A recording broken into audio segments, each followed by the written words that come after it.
അമ്മേ പരിശുദ്ധമേ, ദൈവമാതാവേ, കൃപാസനത്തിലൂടെ ഞങ്ങളുടെ ദേശത്തിനും അമ്മ മധ്യസ്ഥം തേടി തന്ന എല്ലാ അനുഗ്രഹങ്ങൾക്കും കൃപകൾക്കും ഞങ്ങളിപ്പോൾ ഹൃദയം നിറഞ്ഞ നന്ദി പറയുന്നു. അമ്മേ പരിശുദ്ധമേ, ദൈവമാതാവേ, 2004 ഡിസംബർ 7 ഉച്ചകഴിഞ്ഞ് 2:30 കൃപാസനത്തിൽ സംഭവിച്ച അമ്മയുടെ പ്രത്യക്ഷപ്പെടലിനെ കുറിച്ച് തിരുസഭയ്ക്ക് സമർപ്പിച്ചിരിക്കുന്ന പഠനരേഖകളുടെ മേൽ സഭാത്മകമായ പഠനം ആരംഭിക്കുവാൻ ഞങ്ങൾ പ്രാർത്ഥിക്കുന്നു.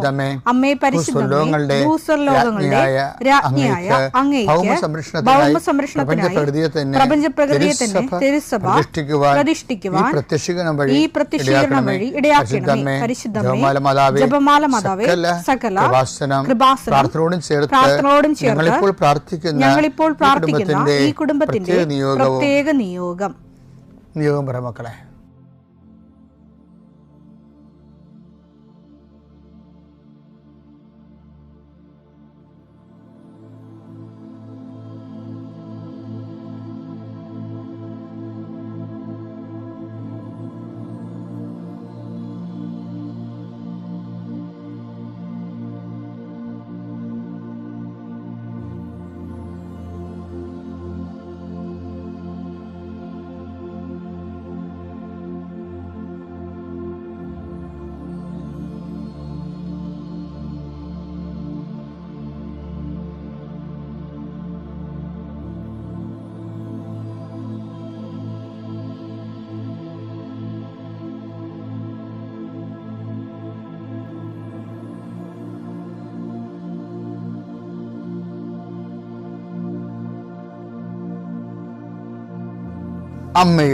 അമ്മയുടെ പ്രത്യക്ഷീകരണത്തിന്റെ ഈ അനുഗ്രഹവേളയിൽ ഞങ്ങൾക്ക് സാധിച്ചു തരുവാൻ കനിയണമേ. ആമേൻ. വിശ്വാസ പ്രമാണം. സർവശക്തനായ പിതാവും ആകാശത്തിന്റെയും ഭൂമിയുടെയും സൃഷ്ടാവുമായ ദൈവത്തിൽ ഞാൻ വിശ്വസിക്കുന്നു. അവിടുത്തെ ഏകപുത്രനും ഞങ്ങളുടെ കർത്താവുമായ ഈശോമിശിഹായിലും ഞാൻ വിശ്വസിക്കുന്നു. ഈ പുത്രൻ പരിശുദ്ധാത്മാവിനാൽ ഗർഭസ്ഥനായി കന്യകാമറിയത്തിൽ നിന്ന് പിറന്ന് പൊന്തിയോസ് പീലാത്തോസിന്റെ കാലത്ത് പീഡകൾ സഹിച്ച് കുരിശിൽ തറയ്ക്കപ്പെട്ട് മരിച്ച് അടക്കപ്പെട്ട് പാതാളങ്ങളിൽ ഇറങ്ങി മരിച്ചവരുടെ ഇടയിൽ നിന്ന് 3-ാം നാൾ ഉയർത്ത് സ്വർഗത്തിലേക്ക് എഴുന്നള്ളി സർവശക്തിയുള്ള പിതാവായ ദൈവത്തിന്റെ വലതുഭാഗത്തിരിക്കുന്നു. അവിടെ നിന്ന് ജീവിക്കുന്നവരെയും മരിച്ചവരെയും വിധിക്കുവാൻ വരുമെന്നും ഞാൻ വിശ്വസിക്കുന്നു. പരിശുദ്ധാത്മാവിലും ഞാൻ വിശ്വസിക്കുന്നു. വിശുദ്ധ കത്തോലിക്കാ സഭയിലും പുണ്യവാന്മാരുടെ ഐക്യത്തിലും പാപങ്ങളുടെ മോചനത്തിലും ശരീരത്തിന്റെ ഉയർപ്പിലും നിത്യമായ ജീവിതത്തിലും ഞാൻ വിശ്വസിക്കുന്നു. ആമേൻ. സുഖസ്ഥനായ ഞങ്ങളുടെ പിതാവേ, അങ്ങയുടെ നാമം പൂജിതമാകണമേ. അങ്ങയുടെ രാജ്യം വരണമേ. അങ്ങയുടെ തിരുമനസ് സ്വർഗത്തിലെ പോലെ ഭൂമിയിലുമാകണമേ. അന്നു വേണ്ടുന്ന ആഹാരം ഇന്ന് ഞങ്ങൾക്ക് തരണമേ. ഞങ്ങളോട് തെറ്റ് ചെയ്യുന്നവരോട് ഞങ്ങൾ ക്ഷമിക്കുന്നത് പോലെ ഞങ്ങളുടെ തെറ്റുകൾ ഞങ്ങളോടും ക്ഷമിക്കണമേ. ഞങ്ങളെ പ്രലോഭനത്തിൽ ഉൾപ്പെടുത്തരുതേ, തിന്മയിൽ ഞങ്ങൾ രക്ഷിക്കണമേ. ആമേൻ. നന്മ നിറഞ്ഞ മറിയമേ, സ്വസ്തി. കർത്താവ് അങ്ങയുടെ കൂടെ സ്ത്രീകളിൽ അങ്ങ് അനുഗ്രഹിക്കപ്പെട്ടവളാകുന്നു. അങ്ങയുടെ ഉദരത്തിൻ ഫലമായി ഈശോ അനുഗ്രഹിക്കപ്പെട്ടവനാകുന്നു. പരിശുദ്ധ മറിയമേ, തമ്പുരാന്റെ അമ്മേ, പാപികളായ ഞങ്ങൾക്ക് വേണ്ടി ഇപ്പോഴും ഞങ്ങളുടെ മരണസമയത്തും തമ്പുരാനോട് അപേക്ഷിക്കണമേ. ആമേൻ. കർത്താവേ, നിന്റെ ഉന്നതമായ നാമത്തിന് സ്തോത്രം ചെയ്യുന്നു. കർത്താവേ, നിന്റെ വിശുദ്ധ പൗരോഹിത്യത്തെ മഹത്വപ്പെടുത്തണം. കർത്താവെ, സഭയിലുള്ള സാന്നിധ്യം പ്രകടമാക്കണം. 40 വർഷം അർപ്പിച്ച കൃപാന്റെ യുഗതിയായി കൃപാസ്ഥാനത്താരെ ജീവനോടെ പ്രത്യക്ഷപ്പെട്ട പരിശുദ്ധ അമ്മയുടെ മാധ്യസ്ഥത്തിലെ ഞാൻ അങ്ങയുടെ മക്കൾക്ക് വേണ്ടി പ്രാർത്ഥിക്കുന്നു. അമ്മേ, ഈ പ്രഭാതത്തിൽ എത്രയോ പേരാണ് അമ്മേ ഈ ഒരു പ്രാർത്ഥനയ്ക്ക് വേണ്ടി കുതിച്ച് കാത്തിരിക്കണത്. അവർക്ക് എവിടെ എന്തെല്ലാമോ കാര്യങ്ങളുണ്ട്. ഇന്ന് അവരുടെ കഴിവിൽ നിൽക്കാത്ത കാര്യങ്ങളുണ്ട്. കർത്താവേ, അങ്ങയുടെ മക്കളുടെ കഴിവിൽ നിൽക്കാത്ത കാര്യങ്ങൾ, ആ കാര്യങ്ങളെക്കുറിച്ച് ഓർക്കുമ്പോൾ ഭയവും പേടിയും പ്രയാസവും സങ്കടവും നിരാശയും ഒക്കെ തോന്നുന്ന വിഷയങ്ങൾ, വ്യക്തികൾ, അതെല്ലാം യേശുക്രിസ്തു നാമത്തിൽ ഞാൻ ബന്ധിക്കുന്നു. കർത്താവേ, അങ്ങയുടെ മക്കള് ഇനി സമാധാനത്തിൽ വിട്ടേക്കണമെന്ന് പറഞ്ഞില്ലേ യേശു. ഞങ്ങളുടെ ദാസനെ സമാധാനം, എൻ്റെ രക്ഷ ഞാൻ എൻ്റെ കണ്ണുകൊണ്ട് കണ്ടിരിക്കുന്നു. അങ്ങയുടെ ദാസനെ സമാധാനം വിട്ടേക്ക്. സമയം ദീർഘദർശി പറഞ്ഞതുപോലെ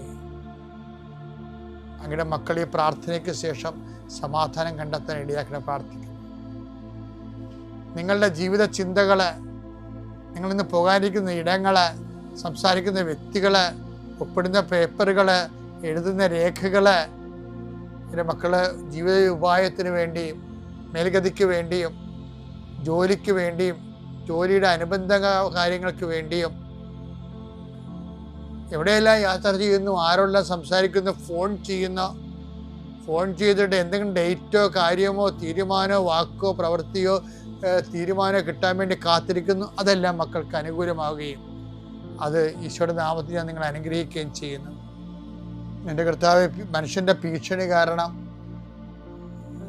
മനസ്സിന് സമാധാനം നഷ്ടപ്പെട്ടവരെ, അവരെ നീ ഏത് ഭവനത്തിൽ പ്രവേശിച്ചാലും ആ ഭവന സമാധാന ആശംസ അറിയിച്ച കർത്താവേ, നിന്റെ നാമത്തിൽ നെഞ്ചിലും നെറ്റിലും മുദ്ര വാങ്ങി നിന്റെ നാമത്തിൽ വിശ്വസിക്കുന്ന ഒരു മനുഷ്യനെയും ആരും ഭീഷണിപ്പെടുത്താൻ അനുവദിക്കരുത് കർത്താവേ. അവരെല്ലാം ശത്രുക്കളെ കാണുകെ വിരുന്നൊരുക്കുന്ന ദൈവത്തിൻ്റെ ശക്തിവിശേഷം നിനക്കായി വിരുന്നൊരുക്കട്ടെ. എൻ്റെ എല്ലാ ശത്രുക്കളുടെ മുന്നിൽ നിത്യം പിതാവും പുത്രനും പരിശുദ്ധാത്മാവും സർവ്വേശ്വര എന്നേക്കും ആമേൻ. എൻ്റെ പ്രിയപ്പെട്ടവരെ, ചിലരെന്നോട് ചോദിക്കുകയെ, അച്ഛാ ഞാൻ വെള്ളം അടിക്കാനും പോണില്ല, ഒരു തോന്നിയ ദിവസം പോണില്ല, പക്ഷേ എനിക്ക് കരൾ രോഗമാണ്, അത് ഏത് പാവത്തിൻ്റെ ശിക്ഷയാണ്? ഇങ്ങനെയൊക്കെ ആൾക്കാർ വളരെ അടുപ്പമുള്ളവർ ഒക്കെ രോഗങ്ങൾ വരുമ്പോൾ എന്നോട് പണ്ട് ചോദിച്ച ചോദ്യങ്ങളൊക്കെയാണ്. ഇപ്പം അതിൻ്റെ വീഡിയോ ഒക്കെ ഉണ്ട് നമ്മുടെ യൂട്യൂബിൽ. കാരണം മദ്യപിക്കാത്തവർക്ക് എന്തുകൊണ്ടാണ് കരൾ രോഗം വരുന്നതെന്ന് ഡോക്ടേഴ്സ് എക്സ്പ്ലെയിൻ ചെയ്യുന്നുണ്ടായിരുന്നു. എൻ്റെ വിഷയം അതല്ല. ശരിക്കും നമ്മൾ ഈ വേദ രോഗങ്ങൾ പോലെ തന്നെ നമ്മൾ ചെയ്യാത്ത ചില കുറ്റങ്ങൾ, ചിലർ വന്നിട്ട് എന്നെ പറയാം, വെച്ചാൽ പോസ്കോ കേസൊക്കെ ഇപ്പോൾ സുപ്രീം കോടതിയുടെ ഒരു വിധി വന്നില്ല പോസ്കോ കേസിനെ കുറിച്ച്. പോസ്കോയുടെ ഈ ഇരയുടെ കംപ്ലൈൻറ്റ് മാത്രം പോരാ, അല്ലെങ്കിൽ അത് അങ്ങനെയുള്ള കംപ്ലൈൻറ്റുകൾ വളരെ വ്യക്തമായ തെളിവായിട്ട് മജിസ്ട്രേറ്റിന് ബോധ്യപ്പെടണം. അല്ലാത്ത പക്ഷം തെളിവുകൾ ഹാജരാക്കാൻ. അപ്പോൾ തെളിവുകൾ ഹാജരാക്കണമെന്നുള്ളത് പണ്ട് നേരത്തെ ഇന്നേ വരെ ഇല്ലായിരുന്നു. ഇപ്പോൾ പുതിയ സുപ്രീം കോടതിയുടെ പുതിയ നിരീക്ഷണമാണ് തെളിവുകൾ ഹാജരാക്കണമെന്ന്. അപ്പോൾ ചിലരിങ്ങനെ കള്ളക്കേസിൽപ്പെടുത്തി, ഇപ്പോൾ അമ്മായി അപ്പനെയൊക്കെ പോസ്കോ കേസിൽപ്പെടുത്തി കഴിഞ്ഞു. അത് മരുമക്കൾ ചെയ്യേണ്ട പരിപാടിയാണ്. അവർ അങ്ങനെയുള്ളവർ വന്ന് എന്നോട് ചോദിക്കുകയും, ഞാനൊരു തെറ്റ് ചെയ്തില്ല അച്ഛാ, എന്ത് പങ്കപ്പാടാണിതെന്ന്. അപ്പോൾ ഇങ്ങനെ നമ്മൾ തെറ്റ് ചെയ്യാതെ കുറേ ആരോപണങ്ങളും കുറേ പങ്കപ്പാടുകളൊക്കെ ചില സമയത്ത് നമ്മുടെ ജീവിതത്തിൽ വരും. ഈ നല്ല വിശ്വാസികളാണെങ്കിൽ ഈശോ എന്താ പറഞ്ഞത്? വ്യാജമായി എന്തെങ്കിലും ഒരു ആരോപണം വരുമ്പോൾ ഈശോ എന്താ പറഞ്ഞത്? അപ്പോൾ നിങ്ങൾ ആഹ്ലാദിച്ചുല്ലസിക്കുവിൻ. ആ വചനം എടുത്ത് മത്തായി 5:11-12.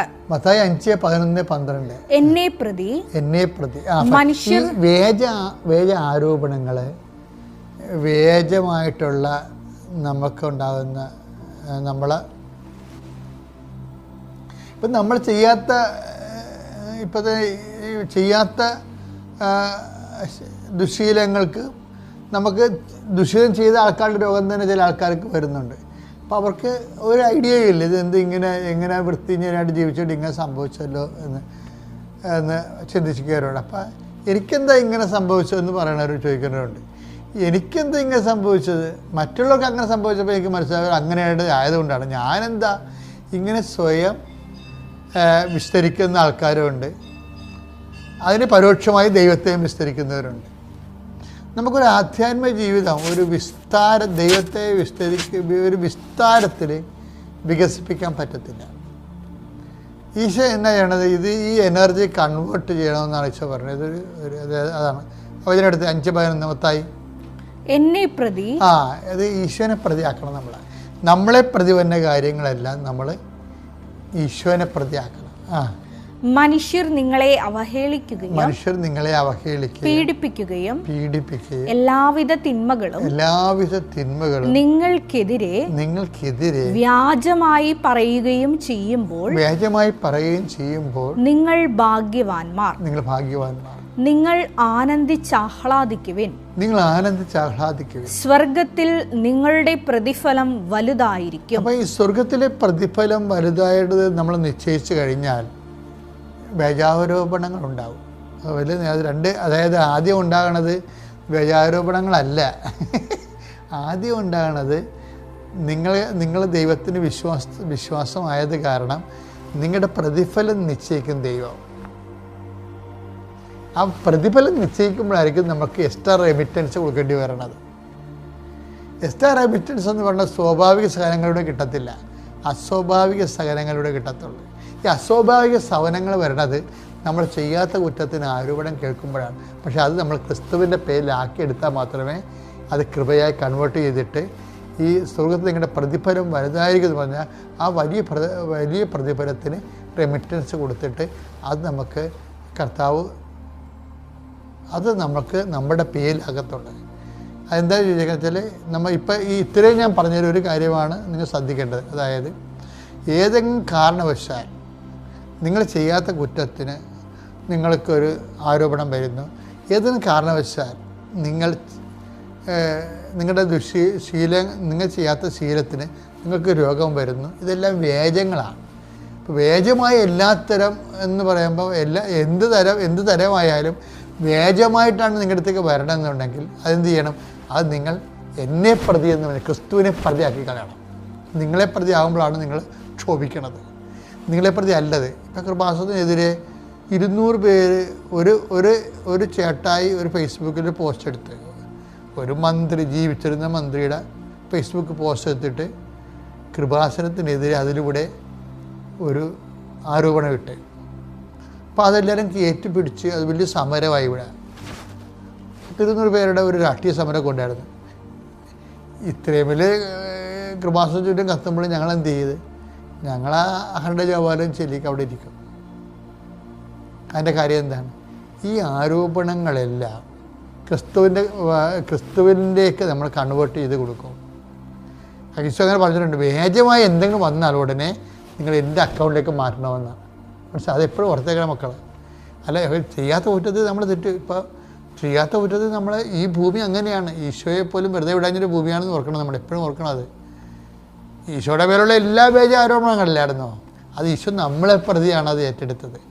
അപ്പോൾ നമുക്കുണ്ടാകുന്ന വ്യാജ ആരോപണങ്ങൾ ഈശോയെ പ്രതി ഏറ്റെടുത്ത് കഴിയുമ്പോൾ എന്ത് പറ്റും? സ്വർഗത്ത് നിങ്ങൾക്ക് പ്രതിഫലം വലുതായിരിക്കും. ഞാൻ തിരിച്ചു പറയുകയാണ്, നമ്മളുടെ പ്രതിഫലം, വലിയ പ്രതിഫലം നമുക്ക് വേണ്ടി ദൈവം നിശ്ചയിച്ച് കഴിയുമ്പോഴാണ് നമ്മളോട് എക്സ്ട്രാ എമൗണ്ട് അടക്കാൻ പറയണത്. ഈശോയ്ക്കും കോടാനുകൂടി നന്ദി. എൻ്റെ പേര് മരിയ റോസ് ക്ലമൻറ്റ്. ഞാൻ കൊല്ലം കുണ്ട്രയിൽ നിന്ന് വരുന്നു. ഞാൻ നാന്തിരിക്കൽ ഇടവക്കാരിയാണ്. ഞാൻ ആദ്യമായിട്ട് ഉടമ്പടി എടുത്തത് 2023 ഉടമ്പടി എടുക്കാനുള്ള കാരണമെന്ന് പറയുന്നത്, ഞാൻ പുറത്ത് MBBS പഠിച്ച വിദ്യാർത്ഥിയാണ്. ഞങ്ങൾക്ക് FMG എന്ന് പറഞ്ഞൊരു എക്സാമാണ്. അത് പാസ്സായി മാത്രമേ ഞങ്ങൾക്ക് ഇവിടെ പ്രാക്ടീസ് ചെയ്യാൻ പറ്റത്തുള്ളൂ. അപ്പം ഈ ഒരു എക്സാം എന്ന് പറഞ്ഞാൽ ഭയങ്കര ടഫ് എന്ന് പറഞ്ഞാൽ ഭയങ്കര ടഫാണ്. വളരെ വിജയശതമാനം കുറവാണ്. അപ്പം പക്ഷേ എനിക്ക് എന്നെ ഭയങ്കര കോൺഫിഡൻസ് ഉണ്ടായിരുന്നു. പക്ഷേ അമ്മയ്ക്കറിയായിരുന്നു എനിക്ക് അത്ര വലിയ കാലിബർ ഇല്ലെന്ന്. അപ്പോൾ അമ്മ പറഞ്ഞ് അന്നെങ്കിൽ ഉടമ്പടി എടുത്തേക്കാവുന്നു. പക്ഷേ എനിക്ക് ഉടമ്പടിയെ പറ്റിയൊന്നും വലിയ ധാരണയൊന്നും ഇല്ലായിരുന്നു. അങ്ങനെ ആദ്യമായിട്ട് ഉടമ്പടി എടുക്കുന്നത് 2023 അങ്ങനെ ഉടമ്പടി എടുത്തു. പക്ഷേ ഞാൻ തജിക്കിസ്ഥാൻ അവിസിന മെഡിക്കൽ കോളേജിലാണ് പഠിച്ചത്. പക്ഷേ ഡെയിലി കുർബാന എന്ന് പറയുമ്പം എനിക്ക് അവിടെ ഞായറാഴ്ചകൾ മാത്രമേ കുർബാനയുള്ളൂ, നമുക്ക് വേറെ ദിവസമൊന്നും കുർബാനയില്ല. അപ്പം അതുകൊണ്ട് ഞാൻ ഓൺലൈനായിട്ട് കുർബാന കൂടുമായിരുന്നു. അങ്ങനെ ഞാൻ ഉടമ്പടി കൃത്യമായിട്ടൊന്നും എനിക്ക് പാലിക്കാൻ പറ്റിയില്ല. അങ്ങനെ എൻ്റെ എക്സാം ഈ ജനുവരി 17 ആയിരുന്നു എക്സാം. ഞാൻ മാതാവിൻ്റെ കാശുരൂപം കൊണ്ടുപോയി, ഉപ്പൊക്കെ കൊണ്ടുപോയി. എന്നാൽ ഭയങ്കര ചെക്കിങ്ങൊക്കെയാണ്. പക്ഷേ എനിക്കും ഭയങ്കര കോൺഫിഡൻസ് ഉണ്ടായിരുന്നു, എനിക്ക് കിട്ടും, ഫസ്റ്റ് അറ്റംപ്റ്റ് കിട്ടുമെന്ന്. പക്ഷേ എക്സാം ഭയങ്കര പാടാന്ന് വെച്ചാൽ ഭയങ്കര പാടായിരുന്നു. ഞാൻ റിസൾട്ട് വന്നപ്പോൾ ഞാൻ ഫെയിലായി. സത്യത്തിൽ ഇത് 300-ലാണ് എക്സാം. അതിനകത്ത് നമുക്ക് 150 മാർക്ക് വേണം നമ്മളിത് പാസ്സാകണമെങ്കിൽ. പക്ഷേ എനിക്ക് 142 മാർക്കായിരുന്നു. അങ്ങനെ ഫെയിലായി. പിന്നെയും 6 മാസം കഴിയുമ്പോൾ മാത്രമേ നമുക്ക് എക്സാം നടക്കത്തുള്ളൂ. പിന്നീട് നടന്ന രണ്ടാമത്തെ എക്സാം എന്ന് പറയുമ്പോൾ ഈ ജൂൺ 28-ാം തീയതിയായിരുന്നു. അങ്ങനെ ഈ എക്സാം ഞാൻ എഴുതി. ഞാൻ പിന്നെ ഉടമ്പടി ശരിക്കും പാലിക്കാൻ തുടങ്ങി. അതായത് ഡെയിലി കുർബാന കൂടും, കുമ്പസാരിക്കുകയൊക്കെ ചെയ്യും, അതുപോലെ കാരുണ്യ പ്രവർത്തികളൊക്കെ ചെയ്യും. പിന്നെ അച്ഛന് ഡെയിലി ബ്രെഡ് കൂടും. അങ്ങനെ ഉടമ്പടി എനിക്ക് മനസ്സിലായി ഇനി എൻ്റെ കയ്യിലൊന്നും നിൽക്കത്തില്ല. കാരണം ഒന്നാമത് ഈ എക്സാം ഭയങ്കര ടഫാണ്. പിന്നെ എന്നെ കൊണ്ടത് പറ്റത്തില്ലെന്ന് മനസ്സിലായി. ഞാൻ ഉടമ്പടി പാലിക്കാൻ തുടങ്ങി. അങ്ങനെ എക്സാം ജൂൺ 28-ന് നടന്ന് എക്സാം ക്വസ്റ്റ്യൻസൊക്കെ വന്ന് ഇത് രാവിലെ തൊട്ട് വൈകിട്ട് വരെ നമുക്ക് ഈ ഒരു എക്സാം രണ്ട് മൊഡ്യൂളായിട്ട് എക്സാം. ഇത് നമുക്ക് വേരിഫിക്കേഷൻ 2 പേര് ചെയ്യും. അപ്പം ഒന്നാമത് എന്നെക്കൊണ്ട് പറ്റത്തില്ലെന്ന് മനസ്സിലായി. ആദ്യത്തെ ഈ വേരിഫിക്കേഷൻ ചെയ്ത ചേച്ചിയെ ഞാൻ ശ്രദ്ധിച്ചു. ആ ചേച്ചി ഒരു പച്ച ഡ്രസ്സാണ് ഇട്ടിരുന്നത്. അപ്പോൾ എനിക്ക് എന്തോ ഞാൻ കേട്ട സാക്ഷ്യങ്ങളും അവരും എല്ലാം ഇതൊക്കെ തന്നെയാണ് പറയുന്നത്. അങ്ങനെ ആദ്യത്തെ എക്സാം എഴുതി. പക്ഷേ എക്സാം എനിക്ക് ഭയങ്കര പാടായിരുന്നു. എന്നാലും ഞാൻ മാതാവിൻ്റെ ആശീർവാദം കൊണ്ടുവിട്ടുകൊണ്ട് ഞാൻ മാതാവിൽ അങ്ങ് വിശ്വസിച്ച് ഉച്ചക്കത്തെ എക്സാം വന്ന് അപ്പം ഈ വെരിഫിക്കേഷൻ ചെയ്തത് ഒരു നീല ഡ്രസ്സ് ഇട്ട ചേച്ചിയാണ്. അപ്പോഴും എനിക്ക് എന്തോ ഭയങ്കര സന്തോഷം തോന്നി. എന്നാൽ എക്സാം എനിക്ക് ഭയങ്കര പാടുമായിരുന്നു. അപ്പം എക്സാം കഴിഞ്ഞപ്പോൾ അമ്മ ചോദിച്ച് എങ്ങനെ ഉണ്ടായിരുന്നു. എനിക്ക് ഒന്നാമത് ക്വസ്റ്റ്യൻസ് പാട്. ഞാൻ പറഞ്ഞ് കുറച്ചൊക്കെ ഞാൻ എഴുതിയിട്ടുണ്ടെന്ന്. പക്ഷെ ഞാൻ ഉള്ളി പ്രാർത്ഥിക്കുന്നുണ്ടായിരുന്നു ഞാൻ പാസ്സാകണേന്ന്. അങ്ങനെ എന്നാൽ എൻ്റെ ഫ്രണ്ട്സിനും ഇതൊക്കെ തന്നെ ആയിരുന്നു. അങ്ങനെ ഇന്നലെ മെനഞ്ഞാന്ന് ഞാൻ അതുപോലെ ഈ ഹോൾ ടിക്കറ്റോടെ അച്ഛൻ്റെക്ക് വന്നായിരുന്നു. ഹോൾ ടിക്കറ്റോടെ അച്ഛൻ്റെക്ക് വന്നപ്പം അച്ഛൻ സൈത്ത് പുരട്ടി നെറ്റിയിൽ പ്രാർത്ഥിച്ച്. അപ്പോൾ എനിക്കൊരു വിശ്വാസം വന്ന് ഓക്കെ എന്തായാലും മെറിറ്റ് നിൽക്കുന്ന സാധനമല്ല, ഒരുപക്ഷെ ഗ്രേസ് കൊണ്ട് നിൽക്കുമായിരിക്കും എന്ന് ഞാൻ വിശ്വസിച്ച്. അങ്ങനെ ഇന്നലെ എൻ്റെ ഫ്രണ്ടുമായിട്ട് ഞാനൊന്ന് ഫ്രണ്ടിനെ വിളിച്ചായിരുന്നു. അപ്പം എൻ്റെ ഫ്രണ്ടിനെ വിളിച്ചപ്പം ഫ്രണ്ട് പറഞ്ഞ് ഞങ്ങൾ പരസ്പരം സംസാരിച്ചപ്പോൾ പറഞ്ഞ് വെറുതെ ആയിപ്പോയല്ലോ ഈ കോഴ്സ്, ഇത് പാസ്സായില്ലെങ്കിൽ ഇവിടെ വർക്ക് ചെയ്യാൻ പറ്റത്തില്ല, വെറുതെ 5 വർഷം പോയി, ലക്ഷങ്ങൾ പോയി, വെറുതെ ആയിപ്പോയല്ലോ, വേറെ വല്ല കോഴ്സ് എടുത്താൽ പോരായിരുന്നോ എന്ന് ഞങ്ങൾ പരസ്പരം ഇങ്ങനെ സംസാരിച്ച്. അങ്ങനെ ഇന്നലെ ഉടമ്പടി ധ്യാനം ഉണ്ടായിരുന്നു. ഞാൻ ഓൺലൈനായിട്ട് കൂടി. ഉടമ്പടി ധ്യാനത്തിൽ ഈ 1:30 ആകുമ്പം ഉടമ്പടി ധ്യാനം തീരുമല്ലേ. അപ്പം ഉടമ്പടി ധ്യാനത്തിൽ അച്ഛൻ ആ ആരാധനയുടെ സമയത്ത് അച്ഛൻ പറഞ്ഞ് സാധാരണ അച്ഛൻ പരീക്ഷ എഴുതുന്ന വിദ്യാർത്ഥികൾക്ക് വേണ്ടി പറയുന്നതാണ്. പക്ഷേ ഇന്നലെ അച്ഛൻ കുറേ രോഗസൗഖ്യമൊക്കെ പറഞ്ഞ ശേഷം അച്ഛൻ പറഞ്ഞ് പരീക്ഷ റിസൾട്ട് കാത്തിരിക്കുന്ന വിദ്യാർത്ഥികൾക്ക് അനുകൂലമായിട്ട് വരട്ടെ എന്ന്. അപ്പം ഞാൻ ആദ്യം പ്രാർത്ഥിച്ച് ദൈവമേ എനിക്ക് അനുകൂലമായിട്ട് വരണേന്ന്. പിന്നെ ഞാൻ പ്രാർത്ഥിച്ച് നിൻ്റെ ഇഷ്ടം എന്തെങ്കിലും ആണെങ്കിൽ അത് തന്നെ നടക്കട്ടെ എന്ന് ഞാൻ പ്രാർത്ഥിച്ച്. അങ്ങനെ അച്ഛൻ ആരാധന നിർത്തി. മിനിറ്റുകൾക്കകം എനിക്കറിയാവുന്നൊരു സീനിയർ വിളിച്ച് പറഞ്ഞ് റിസൾട്ട് വന്നിട്ടുണ്ടെന്ന്. അപ്പോൾ ആ ചേച്ചി വന്ന് ചേച്ചിക്ക് കിട്ടിയിട്ടില്ലെന്ന് പറഞ്ഞ്. അപ്പം എനിക്കും ഒന്നാമത് ആ ചേച്ചി നല്ല കാലിബറുള്ള ചേച്ചി. അപ്പം ഞാൻ വിചാരിച്ചു എനിക്ക് ഈ വട്ടം കിട്ടത്തില്ല, ആ ചേച്ചിക്ക് കിട്ടിയില്ല എനിക്കും കിട്ടത്തില്ല ഞാൻ വിചാരിച്ച്. അങ്ങനെ ഞാൻ വചനമൊക്കെ എടുത്ത് നോക്കി. വചനം എടുത്ത് നോക്കിയപ്പം ഈ ശിക്ഷയുടെയൊക്കെ വചനമാണ്. അപ്പോൾ എനിക്ക് മനസ്സിലായി ഈ വട്ടം എനിക്ക് കിട്ടിയിട്ടില്ലെന്ന്. അങ്ങനെ ആ ചേച്ചി എനിക്ക് PDF ഇട്ട് തന്ന് ഈ റിസൾട്ടുകളുടെ എല്ലാവരുടെയും റിസൾട്ടുള്ള. അതിനകത്ത് നോക്കിയപ്പം എനിക്ക് സത്യത്തിൽ റോൾ നമ്പർ തെറ്റിപ്പോയി. സത്യത്തിൽ എൻ്റെ റോൾ നമ്പറിൻ്റെ ഇടയ്ക്ക് 4 1 വരണം. ഞാൻ 3 1 അത് കഴിഞ്ഞൊരു 0 ഞാൻ നോക്കിയപ്പം 144 മാർക്ക്. ഞാൻ പറഞ്ഞു അമ്മ ഞാൻ പൊട്ടിയെന്ന് പറഞ്ഞ്. അമ്മ എൻ്റെ അച്ഛനോട് പറഞ്ഞ് അച്ഛ ഈ വട്ടമൊക്കെ കിട്ടിയിട്ടില്ലെന്ന്. കുറച്ച് കഴിഞ്ഞപ്പോൾ ഞാൻ നോക്കിയപ്പോൾ അല്ല, അത് റിസൾട്ട് എനിക്ക് 4 1 ഉണ്ടായിരുന്നു എൻ്റെ റോൾ നമ്പറിൽ. പിന്നെയും താഴോട്ട് വന്ന് നോക്കിയപ്പം എൻ്റെ നമ്പർ ഞാൻ കണ്ട് നോക്കിയപ്പം എനിക്ക് അതിനകത്ത് 169 മാർക്ക് കിട്ടിയേക്കുന്ന. ഞാനത് പാസ്സായി. ആ ഒരു സെക്ഷൻ ഇത്രയും കോളം എടുത്തു കഴിഞ്ഞാൽ ആ ഒരു സെക്ഷന് ഞാൻ മാത്രമേ പാസ്സായിട്ടുള്ളൂ. ബാക്കി മൊത്തം ഫെയിൽ അങ്ങനെ വന്നേക്കുന്നത്. അങ്ങനെ ഞാനിത് പാസ്സായി. ഈ സത്യം ഇതൊന്നും ഞാൻ വിചാരിച്ച് എന്നെക്കൊണ്ട് പറ്റുമെന്ന്. അങ്ങനെ ഫസ്റ്റ് അറ്റംപ്റ്റ് എഴുതിയത്. പക്ഷേ എക്സാം സെൻറ്ററിൽ ഇരുന്ന് ക്വസ്റ്റ്യൻ വന്നപ്പോൾ മനസ്സിലായി ഇതെൻ്റെ കയ്യിൽ നിൽക്കുന്ന സാധനമല്ലെന്ന്. പിന്നെ ഞാൻ മാതാവിനങ്ങ് വിട്ടുകൊടുക്കുമായിരുന്നു. അങ്ങനെ ഞാൻ ഇന്നലെ പാസ്സായി. ഇനി എനിക്ക് ഇന്ത്യയിൽ വർക്ക് ചെയ്യാം. അങ്ങനെ ഈ നന്മകൾ ചെയ്ത സത്യം മാതാവ് മാതാവ് ഈശോയോട് പറഞ്ഞിട്ടാണ് എനിക്ക് ഇത്ര അനുഗ്രഹം മേടിച്ചു തന്നത്. ഇത്ര അനുഗ്രഹം തന്ന എനിക്ക് വേണ്ടി അപേക്ഷിച്ച മാതാവിനും എന്നെ അനുഗ്രഹിച്ച ഈശോയ്ക്കും കൊടാനുകൂടി നന്ദി. പിന്നെ ഒരു സാക്ഷി എന്ന് പറഞ്ഞാൽ, ഞാൻ തജിക്കിസ്ഥാനിൽ പഠിക്കുന്ന സമയത്ത് എനിക്ക് സെക്കൻഡ് ഇയർ പഠിക്കുമ്പം എനിക്ക് പെട്ടെന്നൊരു ദിവസം ഭയങ്കര ദേഹം മൊത്തം ഫുള്ള് ചൊറിച്ചിലായി. ഞാൻ അധികം വെള്ളമൊന്നും കുടിക്കത്തില്ലായിരുന്നു. അതുകൊണ്ട് ബ്ലഡ് ടെസ്റ്റ് ചെയ്യുമ്പം ബ്ലഡ് കിട്ടത്തില്ല. അപ്പോൾ അവർക്ക് എന്താണ് കാരണമെന്ന് കണ്ടുപിടിക്കാൻ പറ്റത്തില്ല. ഫുൾ ടൈം ചൊറിച്ചിൽ തന്നെ. അങ്ങനെ ഒന്നും പറ്റാതെ 3 ദിവസം ഞാൻ ഇത് തന്നെ ആയപ്പം അവർ പറഞ്ഞു എന്നാൽ നാട്ടിൽ പോകാനെന്ന്. ഞാൻ നാട്ടിൽ തിരിച്ചു വന്ന് ഇവിടെ നോക്കിയിട്ടും ബ്ലഡ് കിട്ടുന്നില്ല. അവസാനം അവർ എൻ്റെ പറഞ്ഞ് ശരിക്കും വെള്ളം കുടിക്ക്. അങ്ങനെ ഞാൻ ഒത്തിരി പ്രാർത്ഥിച്ച് അങ്ങനെ എനിക്ക് ബ്ലഡ് കിട്ടി. ബ്ലഡ് ടെസ്റ്റ് ചെയ്തപ്പോൾ മനസ്സിലായി വൈറ്റമിൻ ഡി കുറഞ്ഞ് എനിക്ക് അലർജിക്കായി. ഞാൻ ഏത് കഴിക്കുന്ന ഫുഡിനും എനിക്ക് അലർജി. ഏത് കഴിക്കുന്ന വെച്ചാൽ നട്ട്സ് കഴിക്കാൻ പറ്റത്തില്ല, അതെല്ലാം എനിക്ക് അലർജിയായി. ഞാൻ അവിടെ വെച്ച് എനിക്ക് നട്ട്സൊക്കെ കഴിച്ച് എൻ്റെ ബോധമൊക്കെ പോയായിരുന്നു. അങ്ങനെ എനിക്ക് അതുകൊണ്ട് ഞാൻ കഴിഞ്ഞ 5 വർഷമായിട്ട് ഞാൻ ഈ നട്ട്സ് അണ്ടിപ്പരിപ്പൊന്നും എനിക്ക് കഴിക്കാൻ പറ്റത്തില്ല, അലർജിക്കാകും. അങ്ങനെ ഒരു ദിവസം നമ്മളിവിടെ ഉടമ്പടിക്ക് വന്നപ്പം ഞാൻ അവിടുത്തെ ആ മെസ്സിലിരുന്ന് എൻ്റെ ഒരു അലുവ ഉണ്ടായിരുന്നു. ഞാൻ ഇത് കഴിച്ചുകൊണ്ടിരിക്കുമായിരുന്നു. അതിൻ്റെ ഇടയ്ക്ക് ഒരു അണ്ടിപ്പരിപ്പിൻ്റെ വായിലകത്തായിപ്പോയി.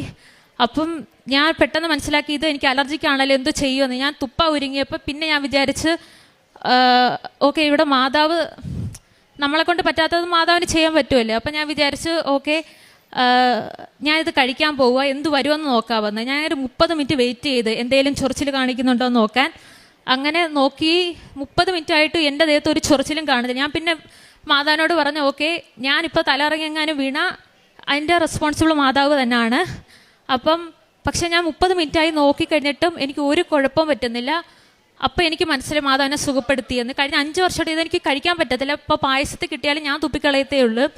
അങ്ങനെ ഞാൻ അന്ന് തൊട്ട് അണ്ടിപ്പരിപ്പ് കഴിക്കാൻ തുടങ്ങി. എനിക്ക് അതുപോലെ ഈ കപ്പലണ്ടി ഇതെല്ലാം എനിക്ക് അലർജിക്കായിരുന്നു. ഇപ്പോൾ ഒരു കുഴപ്പമില്ല, മാതാവിനെ സുഖപ്പെടുത്തി. പിന്നെ അതുപോലെ എനിക്ക് ഈ കൃപാസനത്തിൽ ഇത്രയും ഒരു വിശ്വാസം വന്നതെന്ന് പറഞ്ഞു കഴിഞ്ഞാൽ, എനിക്കറിയാം നമ്മൾ മാതാവിനോട് പ്രാർത്ഥിക്കുന്നതാണെന്നൊക്കെ അറിയാം. പക്ഷേ അമ്മയാണ് എന്നോട് പറഞ്ഞ ഉടമ്പടി എടുക്കാൻ. ഞാൻ തജിക്കിസ്ഥാനിൽ വെച്ച് എനിക്ക് കാലിൻ്റെ ഈ ആംഗിൾ ജോയിൻറ്റ് ബാക്ക് സൈഡ് ഭയങ്കര വേദന. എങ്ങനെ വന്നെന്നറിയാം, പെട്ടെന്ന് ഭയങ്കര വേദന. എനിക്ക് ക്ലാസ്സിൽ പോകാൻ പറ്റത്തില്ല. ഞാൻ എൻ്റെ കൂടെയുള്ള കുട്ടികൾ ഇറങ്ങും. അപ്പോൾ ഒന്നെങ്കിൽ ഞാൻ ഇച്ചിരി സ്പീഡിൽ നേരത്തെ ഇറങ്ങി നടക്കും. അവരെന്തായാലും സ്പീഡിലാണ് നടക്കുന്നത്. ഇച്ചിരി നേരത്തെ ഇറങ്ങിയില്ലെങ്കിൽ ഉറപ്പായി എൻ്റെ ഞാൻ മുടന്നിയാണ് പോകുന്നത്. അപ്പോൾ എനിക്ക് മനസ്സിലായി ഇനി ഒരു തരത്തിൽ വേദന മാറുന്നില്ല. പിന്നെ എനിക്ക് വയ്യ ഇനി ഓർത്തോയെ കാണിക്കാൻ. അപ്പം ഞാൻ വിചാരിച്ച് ഞാൻ മാതാവിനെ വിളിച്ച് പ്രാർത്ഥിക്കുന്നുണ്ട്, പല പ്രാർത്ഥനകളും ചെയ്യുന്നുണ്ട്, പക്ഷെ മാറുന്നില്ല. പക്ഷേ എൻ്റെ വിശ്വാസം വർദ്ധിപ്പിക്കാനായിരിക്കും ഞാൻ ഈ മാതാവിൻ്റെ അന്നാണ് ഞാൻ ഉടമ്പടി തൈലം ഉപയോഗിക്കുന്നത്. എൻ്റെ കയ്യിലുണ്ടായിരുന്നു. ഞാൻ അവിടെ കാലിൽ പുരട്ട് പ്രാർത്ഥിച്ച് പിറ്റേ ദിവസം ആ വേദന മാറി. അപ്പോൾ എനിക്ക് അത് ഒരു പക്ഷേ എൻ്റെ വിശ്വാസം, അതായത് ഈ കൃപാസനത്തിൽ മാതാവ് പ്രത്യക്ഷപ്പെട്ടെന്നും അതെൻ്റെ വിശ്വാസം വർദ്ധിപ്പിക്കാൻ വേണ്ടിയാണെന്നും അതിനൊരു സൂചനയായിരിക്കും. പിന്നെ നമ്മൾ ചെയ്ത ഉടമ്പടി പ്രേക്ഷിത പ്രവർത്തനങ്ങളെന്ന് പറഞ്ഞു കഴിഞ്ഞാൽ, പത്രം ഞാൻ കൊടുക്കുമായിരുന്നു. ഇവിടെ തിരുവനന്തപുരം തൈക്കാട് ഹോസ്പിറ്റലിലും അതുപോലെ തന്നെ ഇവിടുത്തെ ഹോസ്പിറ്റലെല്ലാം കൊല്ലം ജില്ലയിലെ ഹോസ്പിറ്റലിലും എല്ലാം കൊടുക്കുമായിരുന്നു. പിന്നെ പ്രേക്ഷിത കാരുണ്യപ്രവൃത്തികളെന്ന് പറയുമ്പോൾ ഭക്ഷണ സാധനങ്ങൾ നമ്മൾ വിതരണം ചെയ്യുമായിരുന്നു. പിന്നെ സുവിശേഷ വേലയ്ക്കൊക്കെ വേണ്ടി നമ്മൾ പൈസയൊക്കെ ദാനം ചെയ്ത് പിന്നെ ഡെയിലി ബ്രെഡ് എന്നും കൂടുമായിരുന്നു. അങ്ങനെ എനിക്ക് തന്ന എല്ലാ അനുഗ്രഹങ്ങൾക്കും ഈശോയ്ക്ക് കൊടാനുകൂടി നന്ദി. എനിക്ക് വേണ്ടി മാധ്യസ്ഥ അപേക്ഷിച്ച മാതാവിന് കൊടാനുകൂടി നന്ദി. അതുപോലെ എനിക്ക് പറയാനുള്ളതെന്ന് പറഞ്ഞപ്പം എന്നെപ്പോലെ ഈ FMG പരീക്ഷ ഇന്നലെ തന്നെ 12 തന്നെ റിസൾട്ട് വന്ന് 12% മാത്രമേ വിജയമുള്ളായിരുന്നു. എനിക്ക് ഒരു തരത്തിൽ കിട്ടത്തില്ല. കാരണം എനിക്ക് എത്രത്തോളം അറിയാമെന്ന് എനിക്കറിയാം. എക്സാം വന്നു, എനിക്കറിയാവുന്ന കുറച്ച് ക്വസ്റ്റ്യൻ ഉണ്ട്, ബാക്കിയൊന്നും എനിക്കറിയത്തില്ല. പക്ഷേ ഞാൻ കേട്ടിട്ടുണ്ട് മാതാവ് പ്രൈവറ്റ് ഡിക്റ്റേഷൻ ചെയ്യുന്നു. പക്ഷേ അവിടെ ഇരുന്നിട്ട് എനിക്ക് പ്രൈവറ്റ് ഡിക്റ്റേഷൻ ഒന്നും കിട്ടുന്നില്ല. പക്ഷേ ദൈവം എന്നെക്കൊണ്ട് ആ മൗസ് പിടിപ്പിച്ച് ഓരോന്ന് കുത്തിക്കുമായിരുന്നു. ആ കുത്തിക്കുന്ന എല്ലാം ശരിയായിരുന്നു ഉത്തരങ്ങൾ. അങ്ങനെ എന്നെ മാതാവ് വിജയിപ്പിച്ചു. ഇത്രയും വിജയം തന്ന ഈശോയ്ക്കും എനിക്ക് വേണ്ടി മധ്യസ്ഥ അപേക്ഷിച്ച മാതാവിനും കൊടാനുകൂടി നന്ദി പറയുന്നു. കാര്യം പറയാനുള്ളത്, അച്ഛൻ്റെ അടുത്ത് വന്ന് ശരിക്കും ഇതിൻ്റെ ഹോൾ ടിക്കറ്റ് കിട്ടുന്നതെന്ന് പറഞ്ഞാൽ 2 ദിവസത്തിന് മുമ്പെയാണ്. അപ്പോൾ സൺഡേയിലാണ് എക്സാം. അപ്പം രാവിലെ 7 മണിക്ക് നമുക്ക് അവിടെ കയറേണ്ടതാണ്. അപ്പോൾ നമുക്ക് കുർബാന നഷ്ടപ്പെടുമല്ലോ എന്നുള്ളൊരു ഭയം ഉണ്ടായിരുന്നു. അങ്ങനെ വഴിക്ക് ഒരു പള്ളി കണ്ട്, പള്ളിയിൽ കയറി കുർബാന കണ്ട്, കുർബാന സ്വീകരിച്ചിട്ടാണ് ഞങ്ങൾ ഓടി ചെല്ലുന്നത്. അപ്പോൾ 8:30 കഴിഞ്ഞാൽ ഗേറ്റ് ക്ലോസ് ചെയ്യുമായിരുന്നു. പക്ഷെ അന്ന് കുർബാന കൂടാൻ പറ്റി. അതിനുശേഷം മോളാണെങ്കിൽ പരീക്ഷയ്ക്ക് കയറി കഴിഞ്ഞപ്പോഴത്തേക്ക് നമ്മൾ അവിടെ വലിയൊരു പള്ളിയുണ്ട്. ആ പള്ളിയിൽ പോയി ചാപ്പലിൽ 4:30 വരെ, എക്സാം 4:30 വരെയാണ്. ആ 4:30 വരെ ഞാനിന്ന് പ്രാർത്ഥിച്ച്, അതുപോലെ തന്നെ ഇപ്പം ഞാനിന്ന് പറയുന്നതെന്ന് പറഞ്ഞു വെച്ചാൽ എല്ലാവരുടെ ഞാൻ പറയാറുണ്ട്, കൃപാസനത്തിൽ പോയി നിങ്ങൾ ഉടമ്പടി എടുക്കണമെന്ന്. കാരണം ഉടമ്പടിയിൽ അപ്പോൾ എനിക്ക് തന്നെ ഞാൻ ഇവിടെ എടുത്തപ്പോൾ എനിക്കിവിടെ ഞാൻ സാക്ഷ്യം പറഞ്ഞിട്ടുണ്ടായിരുന്നു, എനിക്ക് നടുവേദന അങ്ങനെ കുറേ അസ്വസ്ഥതകൾ മാറിയിട്ടുണ്ടായിരുന്നു. പിന്നെ ഏറ്റവും കൂടുതൽ പറഞ്ഞാൽ മോളുടെ ആ റിസൾട്ട് വരുന്ന സമയത്ത് ഞാൻ പെട്ടെന്ന് മാതാവിൻ്റെ ഒരു രൂപം എൻ്റെ കയ്യിലുണ്ടായിരുന്നു. അപ്പോൾ എനിക്കും ഇവിടെ റിസൾട്ട് നോക്കാൻ എനിക്കങ്ങ് ഭയമായി. അപ്പോൾ ഞാൻ പെട്ടെന്ന് ഇങ്ങനെ മാതാവിൻ്റെ ആ രൂപം എൻ്റെ കൈ വിളിച്ചിട്ട്, അമ്മേ മാതാവേ എൻ്റെ മോളെ ജയിപ്പിക്കണേ എന്ന് വെച്ചാൽ പൊട്ടിക്കരഞ്ഞുകൊണ്ടാണ് ഞാൻ ആ പറയുന്നത്. എനിക്കിപ്പോൾ അത് ചിന്തിക്കാൻ പോലും വയ്യാത്തൊരവസ്ഥയാണ്.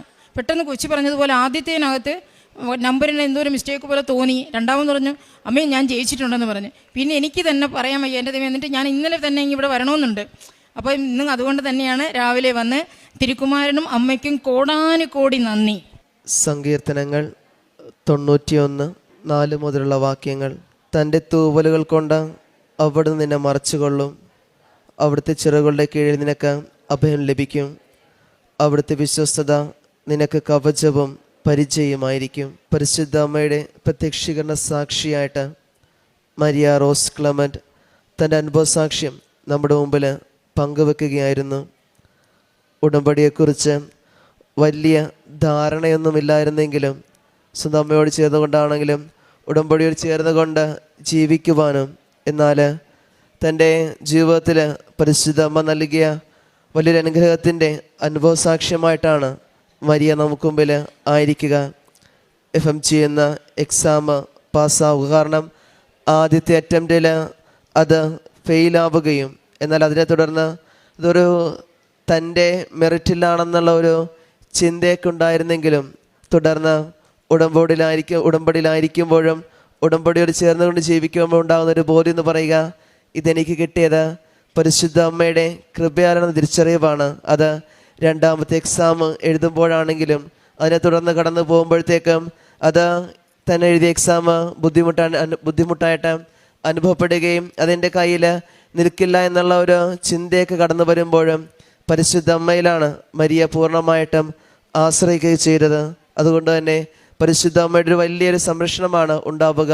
രണ്ടാം റിസൾട്ട് ചെക്ക് ചെയ്യുമ്പോഴും റോൾ നമ്പർ മാറിപ്പോയതിൻ്റെ ഒരു അസ്വസ്ഥ ഉണ്ടായിരുന്നെങ്കിലും, എന്നാൽ അത് രണ്ടാം റീചെക്ക് ചെയ്തപ്പോൾ താനത് FMG എന്ന എക്സാം അത് പൂർണ്ണമായിട്ട് പാസ്സാകുവാനുള്ള ഒരു വലിയ അനുഗ്രഹം പരിശുദ്ധ അമ്മ നൽകി അനുഗ്രഹിക്കുകയും ചെയ്തു. അതുപോലെ തന്നെ വിശ്വാസത്തിൽ കൂടുതൽ വളരുവാനും ഈ മകളെ പരിശുദ്ധ അമ്മ അനുഗ്രഹിക്കുകയും ചെയ്തു. കാരണം ഒരു ചെറിയ വിശ്വാസത്തോടെയാണെങ്കിലും ഉടമ്പടി തൈലമൊക്കെ താൻ ഉപയോഗിക്കുമ്പോൾ അത് പൂർണ്ണമായിട്ടും തൻ്റെ വിശ്വാസത്തെ വളർത്തുവാനായിട്ട് ഈ മകളെ സഹായിച്ചുവെന്ന് ഈ മകളുടെ വാക്കുകളിൽ തന്നെ നമുക്കത് മനസ്സിലാക്കുകയും ചെയ്യുന്നുണ്ട്.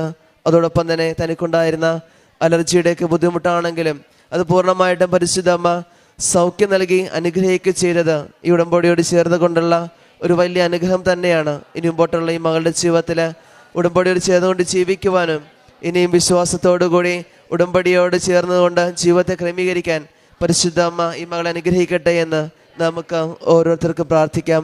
ഒപ്പം നമ്മളെയും പരിശുദ്ധ അമ്മയുടെ പ്രത്യക്ഷീകരണ സാക്ഷി പരിശുദ്ധമായ പുണ്യഭൂമിയിൽ വന്നിട്ട് അമ്മയുടെ കൃപയാൽ എനിക്ക് സാക്ഷ്യം പറയാൻ എന്നെ അനുവദിച്ചിന് ദൈവപിതാവിനും അമ്മ മാതാവിനും കർത്താവായ ഈശോ മിശിഹായ്ക്കും കോടാനുകോടി നന്ദി പറയുന്നു. എൻ്റെ പേര് ഓമന. സ്ഥലം കോഴിക്കോട് ജില്ലയിൽ പുതുപ്പാടിയിലാണ് എൻ്റെ വീട്. പിന്നെ ഞാൻ ഉടമ്പടി എടുത്തത് 14/8/2021 എനിക്ക് കിട്ടിയ അനുഗ്രഹം. എനിക്ക് നടുവിൻ്റെ എല്ല് തേയ്മാനം, എല്ല് ബൾജിങ്ങായി തള്ളിയിരിക്കുന്ന രോഗമായിരുന്നു. ഒന്ന് നടക്കുവാനോ ഇരിക്കുവാനോ കിടക്കുവാനോ പറ്റാത്ത ഒരു രോഗമായിരുന്നു. ആ രോഗത്തിലൂടെ ഞാൻ ഡോക്ടറെ കാണിച്ചിട്ടുണ്ടായിരുന്നില്ല എന്നല്ല, കാണിച്ച് ആ മരുന്ന് ഒരു പ്രാവശ്യം കഴിച്ചുള്ളൂ. ആ എല്ലിൻ്റെ മരുന്ന് കഴിക്കണം, കാരണം മുടി കൊഴിഞ്ഞു പോവുക. അത് കാരണം ആ മരുന്ന് ഞാൻ ഒഴിവാക്കി. ഇപ്പോൾ ഞാൻ മരുന്നായിട്ട് ഉപയോഗിക്കണത് എൻ്റെ അമ്മ മാതാവ് ഈശോയാണ് എൻ്റെ ഡോക്ടർ. അങ്ങനെ പറഞ്ഞാണ് രാവിലത്തെ പ്രാർത്ഥനയിലും വൈകുന്നേരത്തെ പ്രാർത്ഥനയിലും ഇവിടുത്തെ ഉടമ്പടി നേർച്ച വസ്തുക്കളായ ഉടമ്പടി തൈലവും തേനും ഉപ്പും, എൻ്റെ അമ്മ മാതാവും ഈശോയാണ് എൻ്റെ ഡോക്ടർ, എന്നെ പുറത്ത് ഡോക്ടറെ കാണിക്കുക അമ്മ അനുവദിക്കല്ലേ എന്ന് പറഞ്ഞിട്ടാണ് ആ ഉടമ്പടി നേർച്ച വസ്തുക്കളാണ് ഞാൻ കഴിക്കുന്നത്. എൻ്റെ സ്കാനിങ് റിപ്പോർട്ട് കണ്ട എല്ലാവർക്കും അതിശയാവും. എന്നാലും ഞാനൊരു ഡോക്ടറെ മരുന്നും കഴിക്കലുമില്ല. എന്ത് രോഗം വന്നാലും ഡോക്ടറെ മരുന്നും കഴിക്കലില്ല. അമ്മയുടെ ഉടമ്പടി തൈലം തേനും ഉപ്പാണ് കഴിക്കുന്നത്. അതിലൂടെയാണ് എൻ്റെ രോഗങ്ങൾ മാറിയത്. ഈ രോഗവും അല്ലാത്ത ചെറിയ ചെറിയ രോഗങ്ങളും അതുപോലെ ഇവിടുത്തെ ഉടമ്പടി പുതുക്കുന്നതിലൂടെ ആ വിളക്കിലത്തെ എണ്ണ ഉപയോഗിച്ചിട്ടും എൻ്റെ കൈമലും ഉള്ള രോഗങ്ങളൊക്കെ മാറിയത്. അതാണ്, വേറൊരു മരുന്നും കഴിച്ചിട്ടുമില്ല. പിന്നെ അമ്മ ഈ 2023 ഒക്ടോബർ ഈ അമ്മയുടെ ജപമാല റാലിയിലൂടെ നടക്കാൻ പറ്റാത്ത ഞാൻ ഒരാഴ്ച നടന്നിട്ട് 2 ദിവസം നടന്നിട്ട് ഒരാഴ്ച ഫിസിയോതെറാപ്പി ഞാൻ ചെയ്തതാണ്. ഞാൻ ആദ്യമായിട്ട് അമ്മ വന്ന് വിളിച്ചിട്ടാണ് ഞാനിവിടെ ജപമാല റാലിക്ക് വന്നതും ഉടമ്പടി എടുത്തതും അമ്മ വന്ന് വിളിച്ചിട്ടാണ്. അപ്പോൾ 5.5 മണിക്കൂർ നടക്കാൻ എനിക്ക് സാധിച്ചതും ഈ രോഗം അതിലൂടെ എനിക്ക് മാറിയതും കൂടാതെ അച്ഛനെ കണ്ട് അച്ഛൻ്റെ ഉടമ്പടി കാശുരൂപം തന്ന കൈവെപ്പ് പ്രാർത്ഥനയിലൂടെയും ഉടമ്പടി കാശുരൂപം എൻ്റെ കഴുത്തിൽ ഇട്ടിട്ട് ഇട്ടില്ലെങ്കിൽ അന്നപ്പം എനിക്ക് അസ്വസ്ഥത വരും. ആ ഉടമ്പടി കാശുരൂപം ഇപ്പോഴും എൻ്റെ കഴുത്തിലുണ്ട്. അച്ഛൻ തന്ന ഉടമ്പടി കാശുരൂപം. അതിലൂടെയാണ് ഞാൻ ഇപ്പം ഇങ്ങനെ നടക്കുന്നത്. പിന്നെ അതിലൂടെ ഞാൻ ഒരു സംരംഭം തുടങ്ങി, soap, home made soap natural. ആ സോപ്പിൻ്റെ ഒരു സംരംഭം തുടങ്ങാനും പുറത്ത് പോയി ആഴ്ചയിൽ 3 ദിവസം വെയിലും മഴയും കൊണ്ടിട്ട് കച്ചവടം ചെയ്യുന്നു. അതിലൂടെ എനിക്കൊരു ഷോപ്പ് അമ്മ മാതാവ് അനുഗ്രഹിച്ച് തന്നതും അതൊരു നിയോഗം. പിന്നെ ഈ 2026 ഫെബ്രുവരി മാസത്തിലെ അച്ഛൻ്റെ ഡെയിലി ബ്രെഡിൽ ആ പ്രാർത്ഥനയിൽ അച്ഛൻ പറയും അമ്മ 7 എന്ന അക്കം കാണിക്കുന്നുണ്ട്. ആ അക്കത്തിലൂടെ 7 ദിവസത്തിനുള്ളിൽ നിങ്ങൾക്ക് എന്തെങ്കിലും നിയോഗം സാധിച്ചു കിട്ടുമെന്ന് പറഞ്ഞ് അങ്ങനെ ഞാനൊരു ഷോപ്പും കൂടി എടുക്കാൻ നിന്നു, തുണി ഷോപ്പ്. അതായത് ഈ സോപ്പിൻ്റെ ഷോപ്പിൽ കുറച്ച് തുണികളുണ്ടായിരുന്നു. അത് ഉള്ളിലത്തെ ഷോപ്പായ കാരണം കച്ചവടം നടക്കുന്നില്ല. അപ്പം ഞാൻ അതിലൂടെ ഒരു ഷോപ്പ്, ഹൈവേ റോഡ് സൈഡിൽ തന്നെ ഒരു ഷോപ്പ് എടുത്ത്, തുണി ഷോപ്പ്. അന്ന് എൻ്റെ കയ്യിലെ കുടുംബശ്രീയിലെ ആന്തരിക വായ്പ ഒരു 30,000 രൂപയുള്ളൂ. 50,000 രൂപ അഡ്വാൻസ് കൊടുക്കണം, ഈ ഷോപ്പും തുടങ്ങണം. അങ്ങനെ ആ ഒരാഴ്ചൻ്റെ ഉള്ളിൽ എനിക്കറിയില്ല എങ്ങനെയാണെന്ന് 6.5 ലക്ഷം രൂപയായി. അതിൻ്റെ വർക്കിനും മെറ്റീരിയൽസ് എടുക്കാനും പോകാനും എല്ലാത്തിനും. ആ പൈസ എങ്ങനെയാണെന്ന് പറയും. പിന്നീട് ഞാൻ കൂട്ടി നോക്കുമ്പോൾ 6 ലക്ഷം രൂപയായി. അത് അമ്മ ഏതെല്ലാം വഴിക്ക് എനിക്ക് നടത്തി തന്നു. ഇപ്പം ഞാൻ അതിനൊരു ലോണ് വെച്ചിട്ടുണ്ട്. അത് ഞാൻ നിയോഗം വെച്ചിട്ടുണ്ട് പാസ്സാവാൻ വേണ്ടിയിട്ട്. അത് പാസ്സായ ആ കടങ്ങളൊക്കെ വീട്ടിൽ ലോണ് മാത്രം അടച്ചാൽ മതി. അങ്ങനെ ഞാനൊരു തുണി ഷോപ്പ് തുടങ്ങി. ഇപ്പോൾ 2 ഷോപ്പുണ്ട്, തുണീൻ്റെ ഉണ്ട്, സോപ്പിൻ്റെ ഉണ്ട്. ഇപ്പോഴും സോപ്പിൻ്റെ കച്ചവടത്തിൽ ഞാൻ പുറത്ത് പോകലുണ്ട്. അങ്ങനെ അമ്മ മാതാവ് എന്നെ അനുഗ്രഹിച്ചു. ഇവിടെ ഞാൻ ഉടമ്പടി എടുക്കാൻ കാരണം ഞാൻ ഫേസ്ബുക്കിലാണ് കൃപാസനത്തെ പറ്റി അറിയുന്നത്. അന്ന് എൻ്റെ ഫോണ് 2G ആയിരുന്നു. കറങ്ങി നിൽക്കും. 1 മണിക്കൂർ കാണേണ്ടത് 4 മണിക്കൂറൊക്കെ ആവണം. അപ്പം ഞാൻ എന്ത് ചെയ്ത് ഇവിടുത്തെ രാവിലത്തെ പ്രാർത്ഥന പേപ്പറിൽ എഴുതി പ്രാർത്ഥിക്കല, അവിടുത്തെ കടയിൽ നിന്ന് തിരി വാങ്ങിയിട്ട്. അങ്ങനെ ഞാൻ ആഗ്രഹിക്കും കുട്ടികളെ ഭക്ഷണത്തിന് ആർത്തി പിടിക്കുന്ന പോലെ ഞാൻ ആർത്തി പിടിക്കുന്നത്. ഒരു പത്രം കിട്ടാനും ഒരു ഉടമ്പടി തൈലം തേനും ഉപ്പും കിട്ടാനും. അങ്ങനെ നിൽക്കുമ്പോൾ ഒരു ദിവസം പുലർച്ചെ പ്രാർത്ഥനയ്ക്ക് എന്നെ അമ്മ മാതാവ് വന്ന് ഓമനെ എന്ന് പറഞ്ഞാൽ നല്ലൊരു സ്വരം 2 പ്രാവശ്യം വിളിച്ച്. എന്താണെന്ന് എനിക്കറിയില്ല. അപ്പം ഞാനിങ്ങനെ ഈ പത്രത്തിന് വേണ്ടി ആർത്തി പിടിച്ചിരിക്കുന്ന സമയമായിരുന്നു. അപ്പണ്ട് ആ പുലർച്ചെ രാവിലെ എനിക്ക് പത്രം, ഉടമ്പടി തൈലം തേനും ഉപ്പും വേറൊരു ചേച്ചി ഇവിടെ വന്ന് ഉടമ്പടി എടുത്ത് ഞാൻ അറിയുന്ന ഒരു ചേച്ചിയാണ്. പക്ഷേ എൻ്റെ വീടിൻ്റെ അടുത്ത് ആ ചേച്ചീൻ്റെ വീട്ടിലേക്ക് ഉടമ്പടി എടുത്ത് വരുമ്പോൾ മാതാവ് ആ ചേച്ചീനെ റൂട്ട് തിരിച്ച് ആ ചേച്ചിയുടെ വീട്ടിലേക്ക് ആക്കി, എൻ്റെ വീടിൻ്റെ അടുത്ത ചേച്ചീൻ്റെ വീട്ടിലേക്ക്. അപ്പോൾ ആ ചേച്ചി വീടിൻ്റെ അടുത്ത് ആ ചേച്ചീനെ വിളിക്കുമ്പോൾ ഇവിടെ മാതാവ് വന്ന് എന്നെ വിളിക്കുക, ഓമനെ ഓമനേന്ന്. അങ്ങനെയാണ് ഞാൻ 2019 കൃപാസനത്തെ പറ്റി അറിഞ്ഞിട്ട് 2021 ഞാൻ ഉടമ്പടി എടുത്തത്. അങ്ങനെ ഞാൻ സ്വന്തം തന്നെ എൻ്റെ വീട്ടുകാരറിയാണ്ട്, ഭർത്താവ് ഒന്നും അറിയാണ്ട് വന്ന്, എൻ്റെ വീട് തൃശ്ശൂരാണ്, അങ്ങനെ വന്നെടുത്തത്. പിന്നെയാണ് ഇപ്പം ഭർത്താവ് അറിഞ്ഞിട്ടാട്ടോ വന്ന്.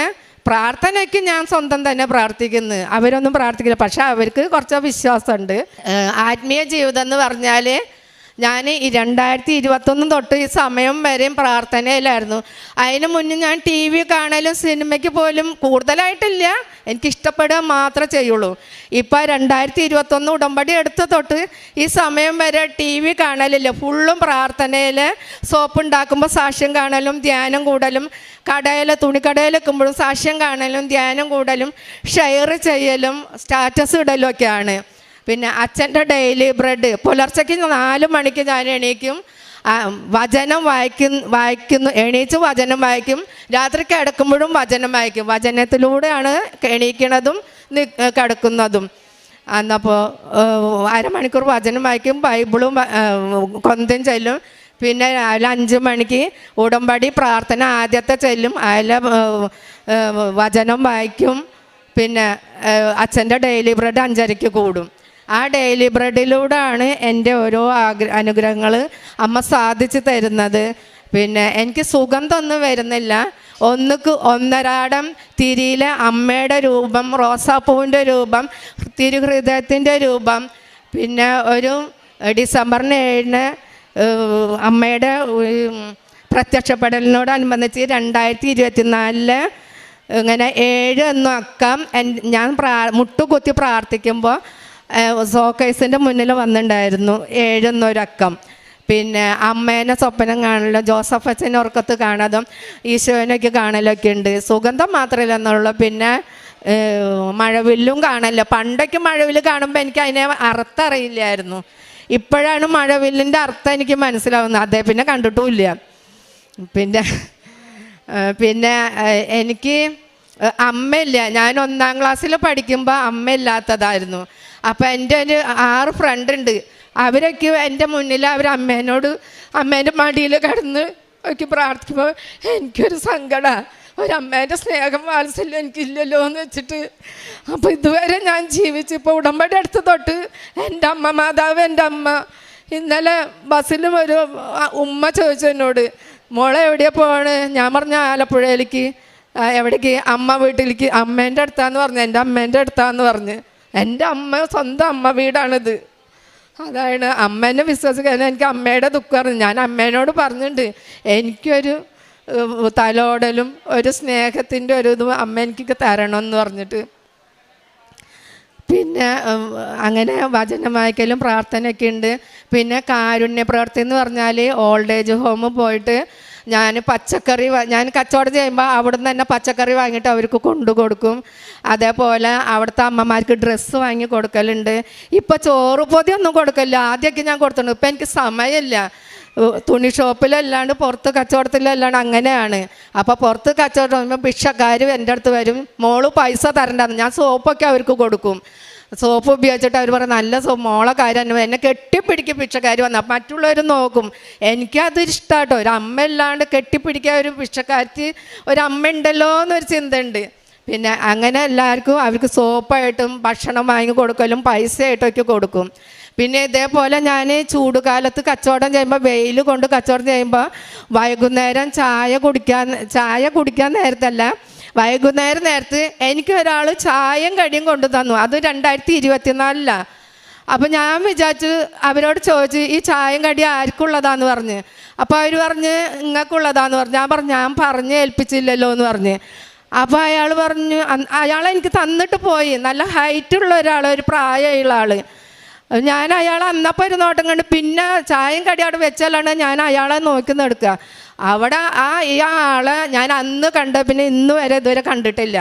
അപ്പോൾ ഈശോയുടെ ദൂതനെ പറഞ്ഞു വിടുന്ന പോലെ എൻ്റെ അടുത്ത് ഈശോ വന്ന് എനിക്ക് തന്നതാന്ന് തോന്നുന്നുണ്ട് ചായയും കടിയും. ആ ചായയും കടിക്കുള്ള നല്ലൊരു രുചിയും. അങ്ങനെ ഒരു അനുഭവം ഉണ്ടായി. പിന്നെ എന്നോട് പാവപ്പെട്ടവർ ഒരു ചേച്ചി വന്നു, ചേച്ചി എനിക്ക് സുഖമില്ല, ആരും നോക്കാനില്ല. അങ്ങനെ പറഞ്ഞാൽ ഞാൻ അവർക്ക് പൈസ ആയിട്ടും ഡ്രസ്സായിട്ടും അങ്ങനെ കൊടുക്കും. പിന്നെ മെയ് മാസം 30-നാണ് എൻ്റെ ബർത്ത്ഡേ. അങ്ങനെ ഞാൻ ബർത്ത്ഡേക്ക് കേക്കും വാങ്ങി, എൻ്റെ ഒരു ഫ്രണ്ട് വഴി കേട്ടോ കേക്ക് വാങ്ങി. പിന്നെ അവിടുത്തെ ഓൾഡ് ഏജ് ഹോമിൽ പോയിട്ട് കിടപ്പ് രോഗികൾക്ക് അവർക്ക് ഷുഗർ വരാത്ത പലഹാരമൊക്കെ വാങ്ങി അവരവിടെ പോയി ഞാൻ കേക്ക് മുറിച്ച് അവർ കിടപ്പ് രോഗികൾക്ക് വായിൽ വെച്ച് കൊടുത്ത് അങ്ങനെ സന്തോഷത്തിൽ കൂടുവാൻ എനിക്ക് അമ്മ കൃപ തന്നെ. ദൈവത്തിന് 1000 നന്ദി പറയുന്നു. പത്രങ്ങൾ എന്ന് പറഞ്ഞാൽ ഞാൻ കച്ചവടത്തിന് പോകുമ്പോൾ എല്ലാവർക്കും എല്ലാ ജാതിക്കാർക്കും കൊടുക്കും. അതുപോലെ ഞാൻ പത്രം കൊടുക്കുമ്പോൾ എല്ലാവരും പറയും നിങ്ങൾക്ക് താല്പര്യം ഉണ്ടെങ്കിൽ നിങ്ങൾ വായിക്കുക, ഇത് കീറുക ഒന്നും ചെയ്യില്ല, ഒന്നല്ലെങ്കിൽ മറ്റുള്ളവർക്ക് കൊടുക്കുക, അല്ലെങ്കിൽ നിങ്ങൾ ഭദ്രമായി സൂക്ഷിക്കുക. അങ്ങനെ ഞാൻ പറയല്. താല്പര്യം ഇല്ലാത്തവർക്ക് ഞാൻ കൊടുക്കും. കൂടുതലും ഈ ട്രെയിനിലും ബസ് സ്റ്റാൻഡിലും ഒക്കെ ഞാൻ കൊടുത്തിട്ട് ആദ്യമൊന്നും എനിക്കറിയില്ലായിരുന്നു. പിന്നീട് ഞാൻ നോക്കുമ്പോൾ ട്രെയിനിൽ കൊടുത്ത് നോക്കി കഴിയുമ്പോൾ ഞാൻ ഇറങ്ങുമ്പോൾ ആ പത്രമൊക്കെ ആ സീറ്റിൻ്റെ മുകളിൽ എനിക്ക് വലിയ സങ്കടമായിരുന്നു.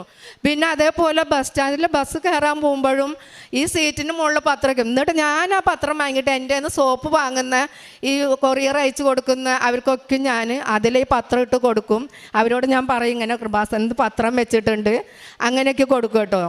കൂടുതലും നമ്മൾ പത്രം അങ്ങനെ അവരോട് ഇത് കത്തിക്കരുത്, വായിക്കരുത്. ഇപ്പോഴും എൻ്റെ ബാഗിൽ ഞാൻ കച്ചവടത്തിന് പോകുമ്പോൾ കൊണ്ടുപോകുന്ന ബാഗിൽ ഇപ്പോഴും നിർമ്മിച്ച പത്രം എനിക്ക് കിട്ടിയിട്ട് ഞാനെടുത്ത് ഈ കൃപാസനത്തിൻ്റെ ഒരു സഞ്ചിയിൽ ഞാൻ പൊതിഞ്ഞ് വെച്ചിട്ടുണ്ട്. എന്നാലും എൻ്റെ ബാഗിൽ നിന്ന് അത് വെച്ച തൊട്ട് പൈസ ഒഴിയാത്ത സമയമില്ല. അപ്പോൾ അത് കാരണം കത്തിക്കാനും എനിക്ക് പേടിയാണ്. അത് കാരണം ഞാൻ അതിപ്പോഴും സൂക്ഷിച്ച് വെച്ചേക്കുക. വീണ് കിട്ടിയ നിർമ്മിച്ച പത്രം അത് കൃപാസനം പത്രമായ കാരണം എനിക്ക് കളയാൻ തോന്നൂല. അങ്ങനെ എല്ലാ അനുഗ്രഹം അമ്മ മാതാവ് തന്നതിന് ദൈവപിതാവിനും അമ്മ മാതാവിനും കർത്താവ് ഈശോമിശിയും കോടാനുകോടി നന്ദി പറയുന്നു. പിന്നെ വീണ്ടും എൻ്റെ ഈ ഉടമ്പടി എൻ്റെ നിത്യത വരെ കൊണ്ടുപോകാൻ എനിക്ക് സാധിക്കട്ടെ എന്ന് ഞാൻ അമ്മയോട് പ്രാർത്ഥിക്കാം. നിത്യതയിലും എനിക്ക് അമ്മയുടെ ഈശോയുടെ ഒപ്പം കൂടെ ഇരിക്കുവാനും പ്രാർത്ഥിക്കുന്നു. ദൈവത്തിന് 1000 നന്ദി. സങ്കീർത്തനങ്ങൾ 52-ാം അധ്യായം 9 വാക്യങ്ങൾ. അങ്ങ് നൽകിയ അനുഗ്രഹങ്ങളെ പ്രതി ഞാൻ എന്നേക്കും അവിടുത്തോട് നന്ദി പറയും. അങ്ങയുടെ ഭക്തരുടെ മുമ്പിൽ ഞാൻ അങ്ങയുടെ നാമം പ്രകീർത്തിക്കും, എന്തെന്നാൽ അത് ശ്രേഷ്ഠമാണ്. പരിശുദ്ധ അമ്മയുടെ പ്രത്യക്ഷീകരണ സാക്ഷിയായിട്ട് ഓമന കോഴിക്കോട് തൻ്റെ അനുഭവസാക്ഷി നമുക്ക് മുമ്പിൽ പങ്കുവെക്കുകയായിരുന്നു. ഈ അമ്മയുടെ വാക്കുകളിൽ തന്നെ നമുക്ക് എല്ലാം വ്യക്തമായിരുന്നു എപ്രകാരമാണ് പരിശുദ്ധ അമ്മ ഇടപെടൽ ഓമനയുടെ ജീവിതത്തിൽ, ഈ അമ്മയുടെ ജീവിതത്തിൽ അനുഭവവേദ്യമായെന്നുള്ളത്. തനിക്ക് കിട്ടിയ രോഗസൗഖ്യമാണെങ്കിലും ജോസഫച്ചൻ്റെ കൈവെപ്പിലൂടെ തനിക്കത് പൂർണ്ണമായിട്ട് രോഗസൗഖ്യമായിട്ട് മാറുകയും ചെയ്തു. എന്നാൽ തൻ്റെ നിയോഗങ്ങളെക്കാൾ ഉപരി പരിശുദ്ധ അമ്മയുടെ ഒരു വലിയൊരു സംരക്ഷണയിലും ആ ഒരു ജീവിത രീതിയോട് ചേർന്നുകൊണ്ടാണ് ഈ അമ്മ കടന്നു പോവുക.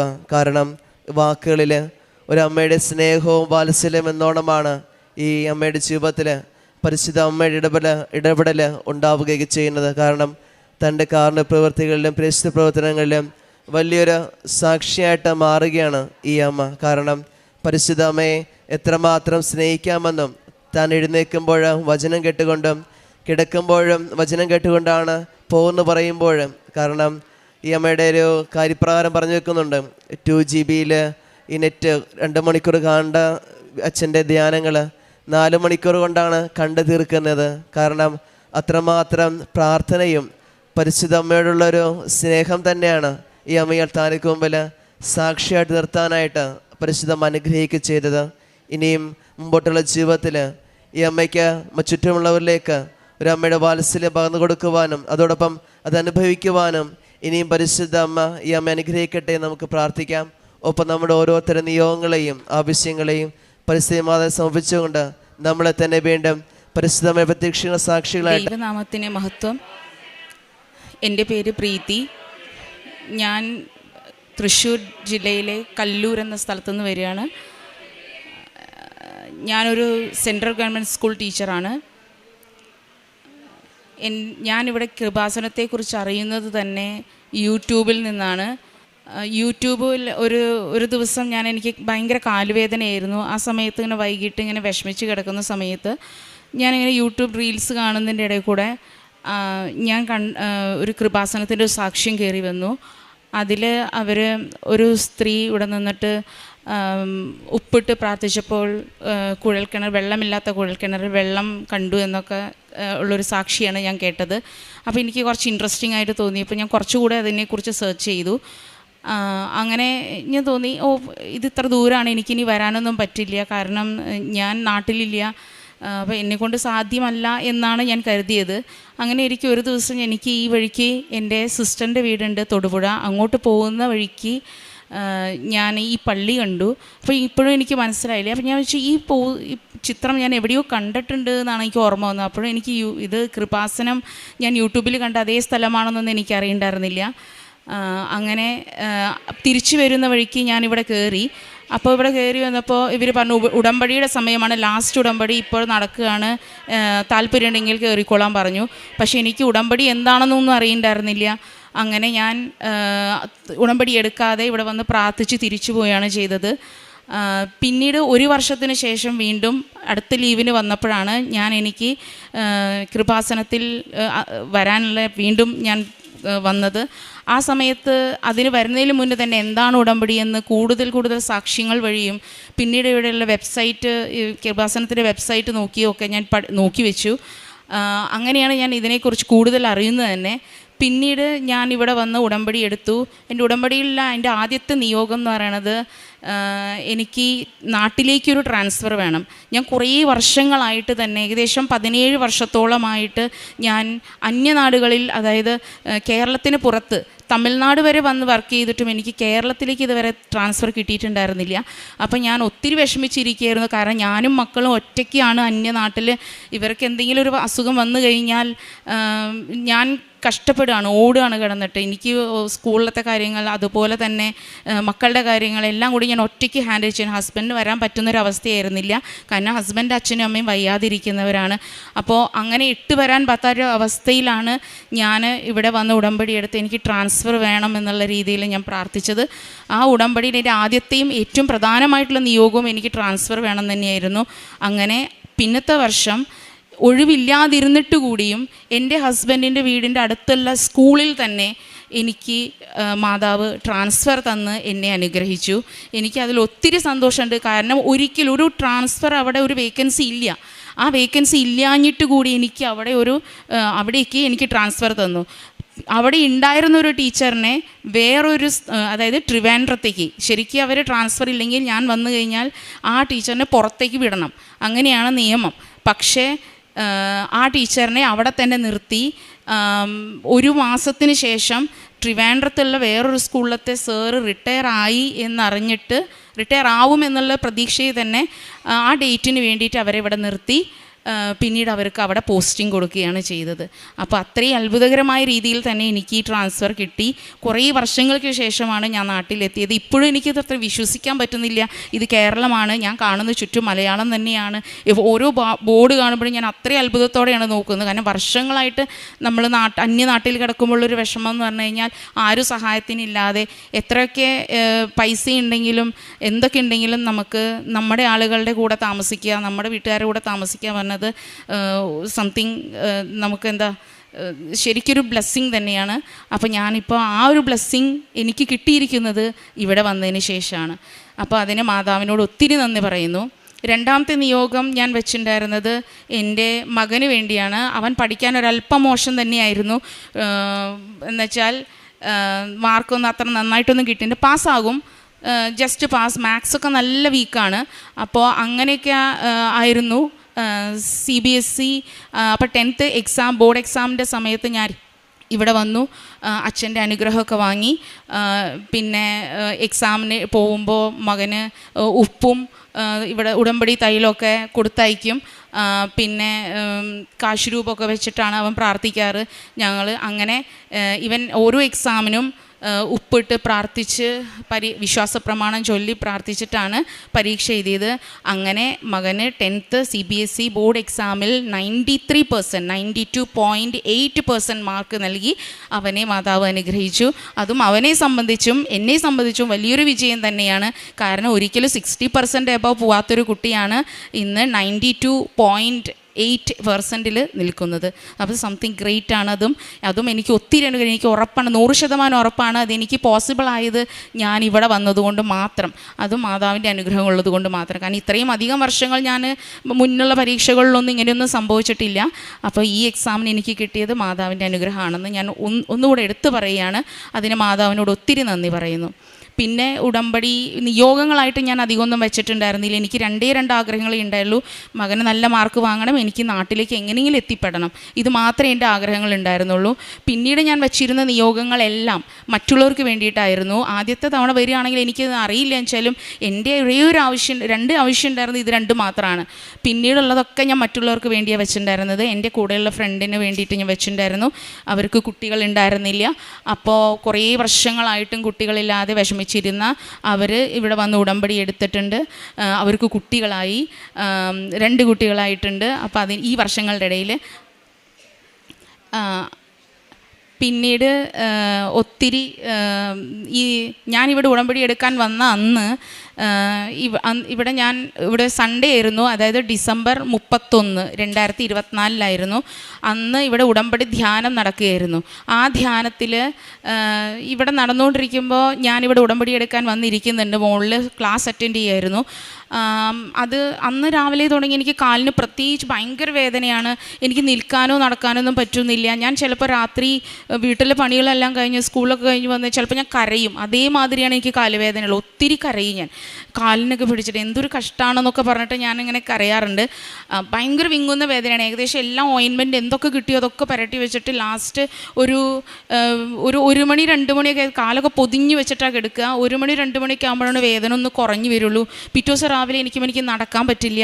കാലിങ്ങനെ തൊട്ട് ഇങ്ങനെ ഒന്ന് വിരലുമ്മ കൂടെയാണ് ഞാൻ നടന്നിട്ട് വാഷ്റൂമിലേക്കൊക്കെ പോകേണ്ടി വന്നാൽ തന്നെ പോകുന്നത്, അല്ലെങ്കിൽ ഞാൻ പോവുകയില്ല. അങ്ങനെയാണ്, അത്രയും എനിക്ക് കാലുവേദന. കുറേ നേരം കാലുമ്മ നിന്ന് ഒരു വിരലുമ്മ നിന്ന് പിന്നെ പതുക്കെ ചവിട്ടി അങ്ങനെ ഉറപ്പിച്ചാണ് വേദന കുറച്ച് കുറയുമ്പോൾ ഞാൻ നടക്കുന്നുണ്ടായിരുന്നു തന്നെ. അങ്ങനെ ഇരുന്ന അന്ന് ഇവിടെ ഉടമ്പടി ധ്യാനം നടന്നുകൊണ്ടിരിക്കുമ്പോൾ പ്രത്യേകിച്ച് ഭയങ്കര വേദനയായിരുന്നു. ആ ആഴ്ചയിലെ ചൊവ്വാഴ്ചയിലെ ഉടമ്പടി ധ്യാനം ഞാൻ യൂട്യൂബിൽ കൂടിയപ്പോൾ അന്ന് അച്ഛൻ പറഞ്ഞു, ഇവിടെ ഒരാളിങ്ങനെ കാല് ഇങ്ങനെ പൊത്തി പിടിച്ചിരിക്കുക, കൈയോണ്ട് പൊതിഞ്ഞു പിടിച്ചിരിക്കുന്ന പോലെയാണ് കാണിക്കുന്നത്. ആ ആളെ ഈശോ തഴുകിക്കൊണ്ടിരിക്കുന്നു എന്ന്. അത് ഞാൻ ഉറപ്പിച്ച് വിശ്വസിക്കുകയാണ് അത് ഞാൻ തന്നെയാണെന്ന്. കാരണം അതിനുശേഷം ആ ഒരു സൺഡേ എനിക്ക് വേദന വന്നതാണ് ലാസ്റ്റ്.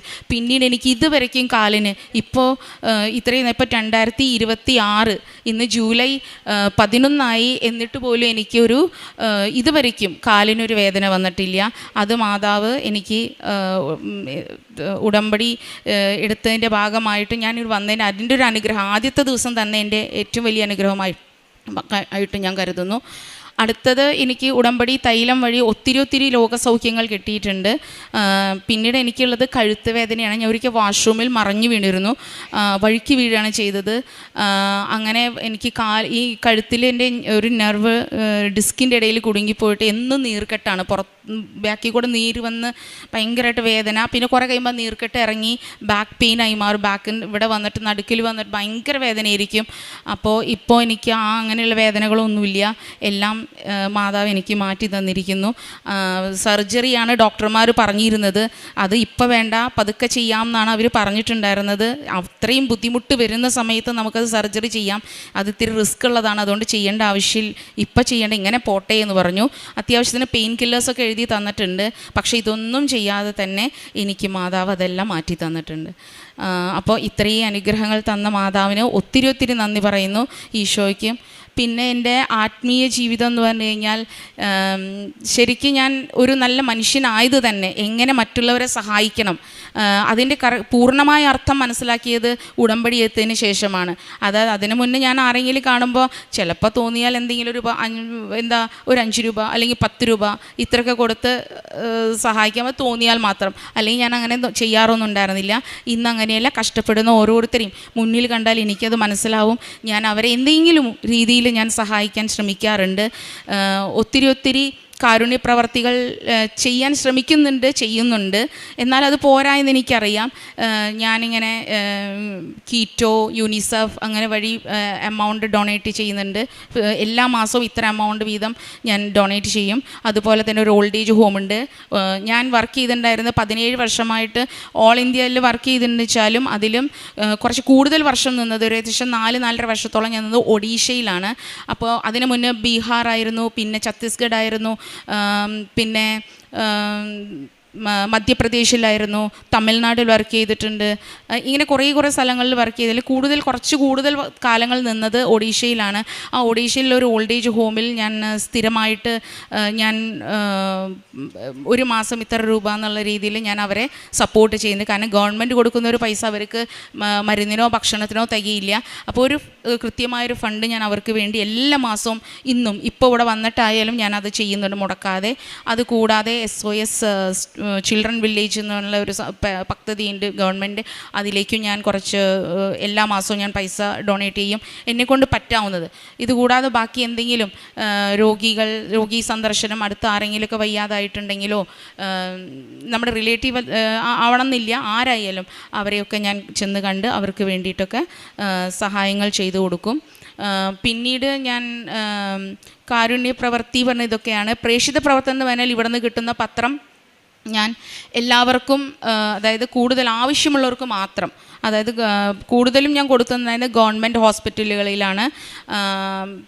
പത്രം കിട്ടിക്കഴിഞ്ഞാൽ അങ്ങനെ എല്ലാം ഒരുമിച്ച് കൊടുത്ത് തീർക്കുക എന്നുള്ള പരിപാടിയൊന്നുമില്ല. ഞാൻ കുറച്ച് ആവശ്യത്തിന് 5 എണ്ണോ 10 എണ്ണോ അങ്ങനെ വെച്ചിട്ട് ആരാണോ ഒരു ദിവസം അത്രയേ കൊടുക്കുള്ളൂ. അതിൽ കൂടുതലൊന്നും കൊടുത്ത് ഒരുമിച്ച് തീർക്കില്ല. ആവശ്യത്തിന് എൻ്റെ മുന്നിൽ വരുന്ന ആളുകൾക്ക് അവർക്ക് ആവശ്യമുണ്ടെങ്കിൽ മാത്രം അവരെ എനിക്ക് കാണിച്ചു തരണേ മാതാവേ എന്നാണ് ഞാൻ പ്രാർത്ഥിക്കാറ്. അങ്ങനെ അവർക്ക് ഞാൻ പത്രം കൊടുക്കും. പിന്നീട് പത്രം കഴിഞ്ഞു കഴിഞ്ഞാൽ, ഞാൻ നാട്ടിലില്ലാതിരുന്ന സമയത്ത് പത്രം കഴിഞ്ഞു കഴിഞ്ഞാൽ ഞാൻ ഓരോരുത്തരെ കണ്ട് അവരോട് നേരിട്ട് പറയുക ചെയ്യുക, ഇങ്ങനൊരു ചേർച്ച് ഉണ്ട് കൃപാസനം എന്ന് പറഞ്ഞിട്ടാണ്. പോകാൻ പറ്റില്ലെങ്കിൽ ഓൺലൈൻ ഉടമ്പടി ഒത്തിരി പേരെ കൊണ്ട് എടുപ്പിച്ചിട്ടുണ്ട്. കാരണം അവർക്ക് നാട്ടിലേക്ക് വരാനോ ഇവിടത്തെ തിരിച്ച് വന്ന് നിൽക്കാനുള്ള ലീവ് അങ്ങനത്തെ കാര്യങ്ങളൊക്കെ ബുദ്ധിമുട്ടായതുകൊണ്ട് അങ്ങനെയുള്ള സൗകര്യങ്ങളൊക്കെ നമ്മൾ ചെയ്തു അങ്ങനെ മറ്റുള്ളവർക്ക് നമ്മുടെ ഈ കൃപാസനം ചേർച്ചിനെ കുറിച്ച് അതുകൊണ്ടൊരു ഗുണമുണ്ടാകട്ടെ, എൻ്റെ ഗുണങ്ങൾ എനിക്ക് കിട്ടിയ നേട്ടങ്ങൾ പറഞ്ഞുകൊണ്ടാണ് ഞാൻ അവർക്കത് കൊടുക്കാറ്. പിന്നെ ഇതുകൂടാതെ എൻ്റെ ഒത്തിരി പേരെ ഞാൻ ഉടമ്പടി എടുക്കാൻ ഞാൻ ഇങ്ങോട്ട് കൊണ്ടുവന്നിട്ടുണ്ട്. എപ്പോൾ ഞാൻ നാട്ടിൽ വരുന്നോ അവരെ എൻ്റെ കൂടെ ആരെങ്കിലുമൊക്കെ ഉടമ്പടി എടുക്കാനുണ്ടായിരിക്കും. അങ്ങനെ ഞാൻ അവരെ കൊണ്ടുവരാറുണ്ട്. പിന്നെ എന്തൊക്കെ സഹായങ്ങൾ ചെയ്യാൻ കൊടുക്കുമോ അതുമാതിരി മാക്സിമം എനിക്ക് പറ്റാവുന്ന രീതിയിൽ എൻ്റെ രീതിയിൽ നിന്നുകൊണ്ട് എന്തൊക്കെ ചെയ്യാൻ പറ്റും ഞാനതൊരിക്കലും, എൻ്റെ മുന്നിലൊരു അവസരം വന്നാൽ ഞാൻ വേണ്ടാന്ന് വയ്ക്കില്ല. ഇത്രയൊക്കെയാണ് ഞാൻ ചെയ്യാറുള്ളത്. എനിക്ക് ഇത്രയും അനുഗ്രഹങ്ങൾ തന്ന ഈശോയ്ക്കും മാതാവിനും ഒത്തിരി നന്ദി പറഞ്ഞുകൊണ്ട് ഞാൻ എൻ്റെ ഈ സാക്ഷ്യം ഇവിടെ സമർപ്പിക്കുന്നു. മാതാവിന് നന്ദി, ഈശോയ്ക്ക് നന്ദി. 126 സങ്കീർത്തനം 6 തിരുവചനം. വിത്ത് ചുമന്നുകൊണ്ട് വിലാപത്തോടെ വിതയ്ക്കാൻ പോകുന്നവൻ കറ്റ ചുമന്നുകൊണ്ട് ആഹ്ലാദത്തോടെ വീട്ടിലേക്ക് മടങ്ങും. പ്രീതി എന്ന ഈ ടീച്ചറിൻ്റെ ശക്തമായ പ്രത്യക്ഷീകരണ സാക്ഷ്യമാണ് എൽത്താരയിൽ ഏറ്റുപറഞ്ഞത്. വളരെയധികം സങ്കടത്തോടെ ഇവിടെ വന്ന് 17 വർഷക്കാലം ടീച്ചർ ആഗ്രഹിക്കുകയായിരുന്നു ഒരു സ്ഥലത്ത് നിന്ന്, ഒറീസയിൽ നിന്നും മറ്റ് സംസ്ഥാനങ്ങളിൽ നിന്നും കേരളത്തിൽ വന്ന് തൻ്റെ ഫാമിലിയോടൊപ്പം ഇവിടെ വന്ന് സെറ്റിൽ ചെയ്യണം, ഇവിടേക്ക് ജോലി ട്രാൻസ്ഫർ കിട്ടണം. കാരണം അതൊരു സെൻട്രൽ സിലബസ് സ്കൂളായതുകൊണ്ട് അതൊരു വലിയ ബുദ്ധിമുട്ടുള്ള കാര്യമാണെന്നു എന്നറിയാം. പക്ഷേ ഈ മകൾക്ക് ട്രാൻസ്ഫർ കിട്ടിയത് ഉടമ്പടി എടുത്തതിന് 1 വർഷം തികയുന്നതിന് മുൻപ് തന്നെ തനിക്ക് അവിടെ കിട്ടാൻ യാതൊരു സാധ്യതകളുമില്ലാതിരുന്ന ഒരു സമയത്താണ്. തനിക്ക് മുൻപുള്ള ഒരു ടീച്ചറിനായിരുന്നു യോഗ്യത. നമുക്കറിയാവുന്നതുപോലെ ഉടമ്പടിയിൽ നാം നിയോഗം വെച്ച് പ്രാർത്ഥിക്കുമ്പോൾ ഒരിക്കലും അത് നമ്മുടെ യോഗ്യതകൾ കൊണ്ടല്ല നമുക്ക് അനുഗ്രഹം പ്രാപിക്കുന്നത്, ഇസ്രായേൽക്കാർ ഈജിപ്ത് വിട്ടു പോരുമ്പോൾ അവർക്ക് യാതൊരു സാധ്യതകളും ഉണ്ടായിരുന്നില്ല. അവർക്ക് മന്ന ലഭിച്ചതും, അവർക്ക് കാടപ്പക്ഷിയെ ലഭിച്ചതും, അവർക്ക് വെള്ളം ലഭിച്ചതും, അവർ ചെങ്കടൽ വിഭജിച്ചതുമെല്ലാം അവരുടെയൊന്നും യോഗ്യതകൾ കൊണ്ടല്ല. ദൈവം അവരെ തിരഞ്ഞെടുത്ത ഒരു പ്രത്യേക ജനമായതുകൊണ്ടാണ്. ഉടമ്പടി ചെയ്ത് ജീവിക്കുന്നവരെല്ലാം തന്നെ തിരഞ്ഞെടുക്കപ്പെട്ടവരാണെന്ന് മനസ്സിലാക്കുകയാണ്. അതുപോലെ തന്നെ ഇവർ തിരഞ്ഞെടുക്കപ്പെട്ടവരായതുകൊണ്ട് ഇവരുടെ ആഗ്രഹം വളരെ പെട്ടെന്ന് സാധിച്ചു. സമയച്ചുരുക്കത്തിൻ്റെ അമ്മ അവർക്ക് അവരുടെ യോഗ്യതകളില്ലാതിരുന്ന ഒരു സമയത്ത് അവരാഗ്രഹിച്ച ആ ഒരു കാര്യം തന്നെ ട്രാൻസ്ഫർ കേരളത്തിലേക്ക് നൽകി അനുഗ്രഹിച്ചതിന് പ്രത്യേകം നന്ദി പറയുകയാണ്. അതുപോലെ തന്നെ മകന് CBSE എക്സാമിൽ 93% മാർക്ക് ലഭിച്ചതിനെക്കുറിച്ച് അമ്മയുടെ ഏറ്റുപറയുകയുണ്ടായി. നേർച്ച വസ്തുക്കൾ ഉപയോഗിച്ച് അവൻ പരീക്ഷയ്ക്ക് പോയ സമയത്ത് അവനൊരു പ്രത്യേക കോൺഫിഡൻസും ധൈര്യവും അവന് കൃത്യമായി പരീക്ഷകൾ എഴുതാനുള്ള സാധ്യതകൾ മകന് ലഭിച്ചു. ഇവിടെ ഉടമ്പടി എടുക്കാൻ വന്ന ആ ദിവസം ഈ മകൾക്ക് ലഭിച്ചൊരു സൗഭാഗ്യമെന്ന് പറയുന്നത് ഞായറാഴ്ച ദിവസം കൂടുന്ന ആ ഉടമ്പടി ധ്യാനം. നമുക്ക് ചൊവ്വാഴ്ച ദിവസങ്ങളിലാണത് യൂട്യൂബിൽ നമുക്ക് അപ്പായി കിട്ടുന്നത്. ആ ധ്യാനം കൂടിക്കൊണ്ടിരിക്കുമ്പോൾ തന്നെ വളരെ നാളുകളായിട്ടുണ്ടായിരുന്ന ആ കാലുവേദന മകൾക്ക് സൗഖ്യപ്പെട്ടു. അത് ബഹുമാനപ്പെട്ട ജോസഫ് അച്ഛൻ യൂട്യൂബിലൂടെ മകൾക്ക് ആ ഒരു അടയാളമായി പറയുകയുണ്ടായി, മകളുടെ കാലുവേദന സൗഖ്യപ്പെടുന്നുവെന്ന്. നമുക്കറിയാവുന്നതുപോലെ നാം ഉടമ്പടിയിൽ വിശ്വസ്തരായിരിക്കുക എന്നതാണ് ഒന്ന് മാത്രം അബ്രാഹത്തോട് ദൈവം പറഞ്ഞത്. നീ എൻ്റെ മുമ്പേ ആയിരിക്കുക എന്ന് മാത്രമാണ്. അതാണൊരു കണ്ടീഷൻ ദൈവം അബ്രാഹത്തോട് പറഞ്ഞത്. നമുക്കെപ്പോഴും വിശ്വസ്തരായിരിക്കാം. ബഹുമാനപ്പെട്ട ജോസഫ് അച്ഛൻ ഒരു പ്രാർത്ഥന നമ്മെ ഏറ്റുചൊല്ലാനായി പ്രേരിപ്പിക്കാറുണ്ട്. കർത്താവായ ദൈവമേ, ഉടമ്പടി ബന്ധത്തിൻ്റെ ഭാഗമായി അങ്ങയെ വിട്ടുപോകാതിരിക്കാനുള്ള ദൈവസ്നേഹത്തിൻ്റെ അടയാളമായി സ്ഥിരീകരിക്കണമേ എന്ന്. ആ ഒരു സ്ഥിരീകരണമാണ് എപ്പോഴും ഈ ഉടമ്പടി പ്രാർത്ഥനയിൽ, ഉടമ്പടി ജീവിതത്തിൽ നടന്നുകൊണ്ടിരിക്കുന്നത്.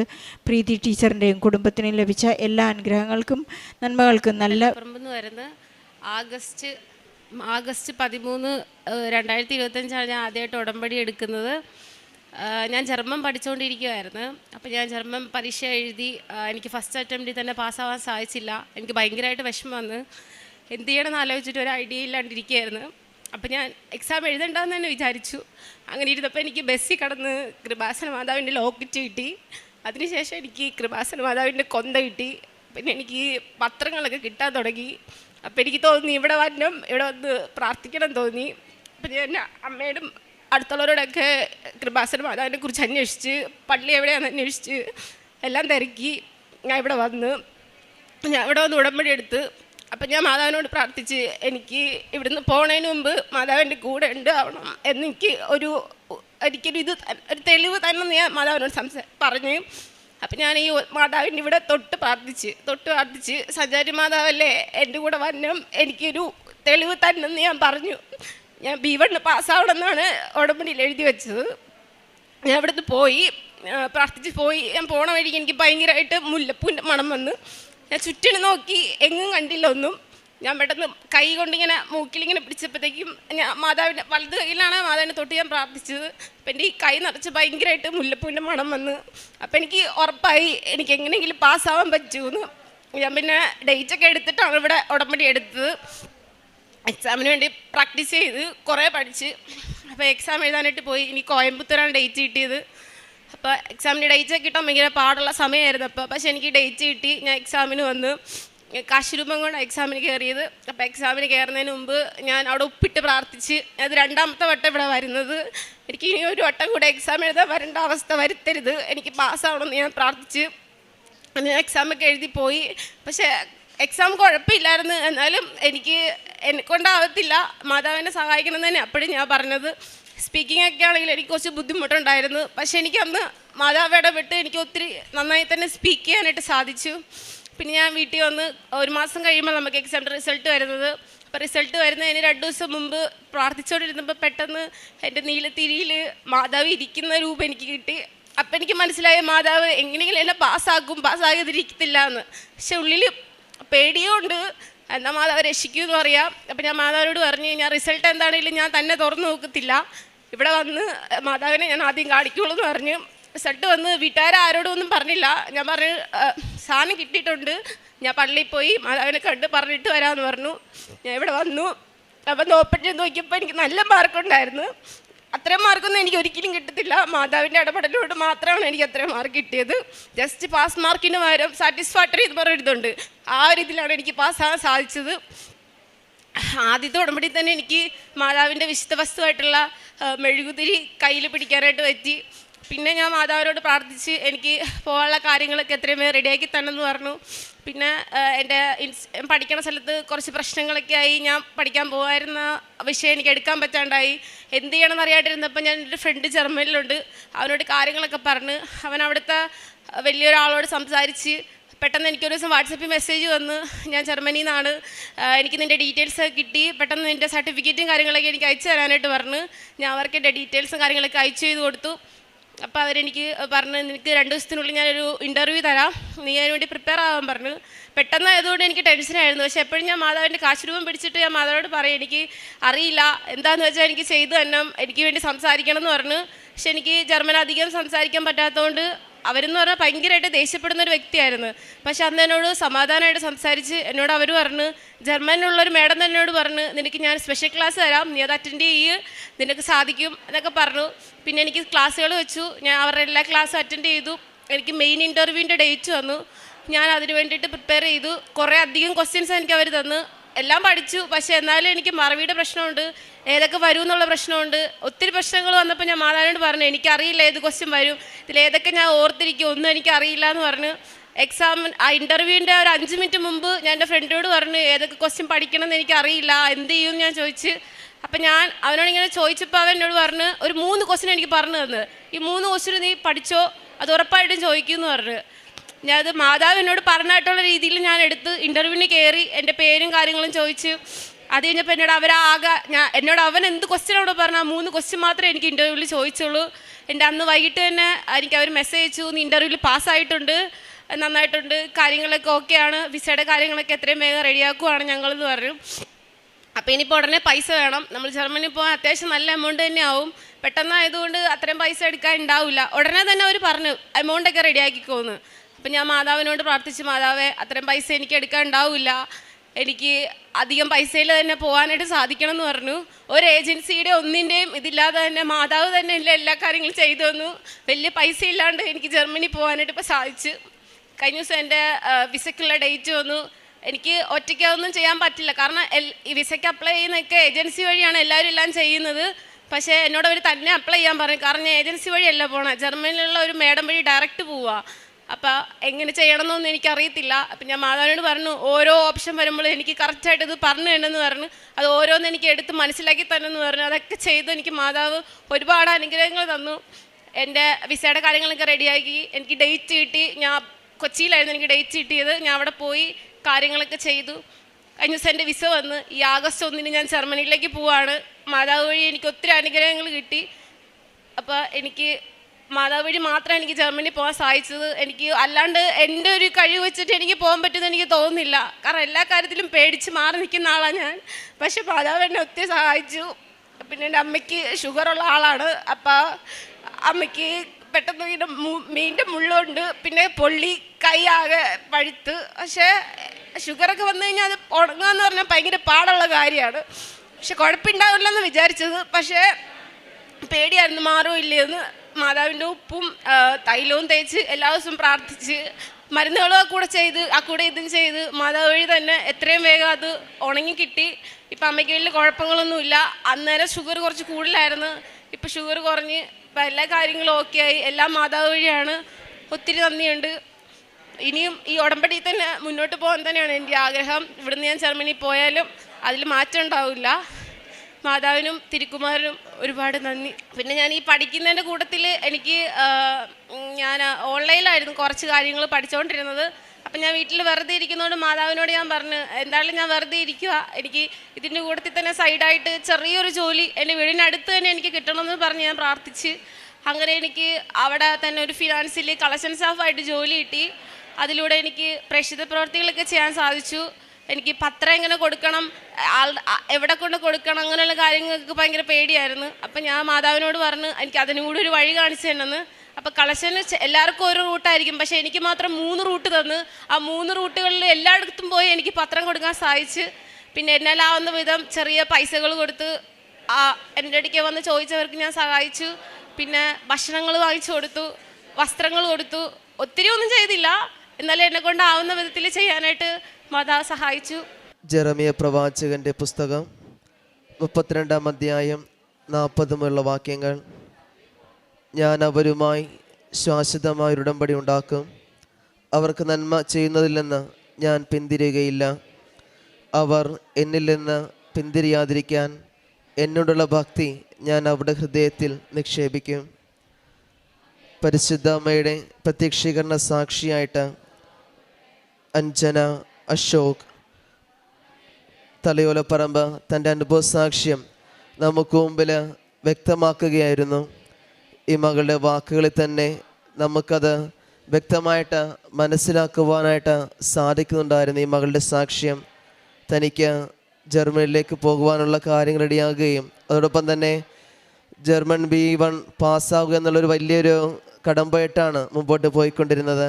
എന്നാൽ യാത്രക്കിടയിൽ പരിശുദ്ധ മാതാവിൻ്റെ ഒരു കാശുരൂപം കിട്ടുകയും അതിനിടയിൽ സഞ്ചാരി മാതാവിൻ്റെ സാന്നിധ്യം തനിക്ക് അനുഭവിച്ചറിഞ്ഞ് അതോടൊപ്പം തന്നെ പരിശുദ്ധമ്മയെക്കുറിച്ച് അറിയുവാനും ഈ സ്ഥലത്തെക്കുറിച്ച് അറിഞ്ഞുകൊണ്ട് ഇവിടേക്ക് വന്ന് ഉടമ്പെടുക്കാനുണ്ടായത് തനിക്ക് ജർമ്മനിയിലേക്ക് പോകുവാനുള്ള കാര്യങ്ങൾ തന്നെയായിരുന്നു. അത് പരിശുദ്ധമ്മ പൂർണ്ണമായിട്ടും ഈ മകളെ അനുഗ്രഹിക്കുകയും ചെയ്തു. തനിക്ക് എല്ലാ കാര്യങ്ങൾക്കും ഭയമുണ്ടായിരുന്നെങ്കിലും പരിശുദ്ധമ്മ അതെല്ലാം മാറ്റി നിർത്തിക്കൊണ്ട് തനിക്കത് പാസ്സാകാനുള്ള കാര്യങ്ങളൊക്കെ ചെയ്യുകയും അതോടൊപ്പം തന്നെ ഏജൻസിയുടെ സഹായമില്ലാതെ കണ്ട് തന്നെ ജർമ്മനി ഒരു ഫ്രണ്ട് വഴിയും അവിടുന്ന് ഡയറക്റ്റായിട്ട് ഇൻ്റർവ്യൂ ഒക്കെ ചെയ്യുകയും അത് പൂർണ്ണമായിട്ടും ഈ മകൾക്ക് ജർമ്മനിയിലേക്ക് പോകുവാനുള്ളൊരു വലിയ അവസരം ഒരുക്കി കൊടുക്കുകയാണ്. സാധാരണ നമുക്ക് ഒത്തിരിയേറെ പൈസ കൊടുക്കണമെങ്കിലും അത് ഈ മകളുടെ ഉടമ്പടിയിൽ വെച്ചൊരു നിയമം തന്നെയായിരുന്നു.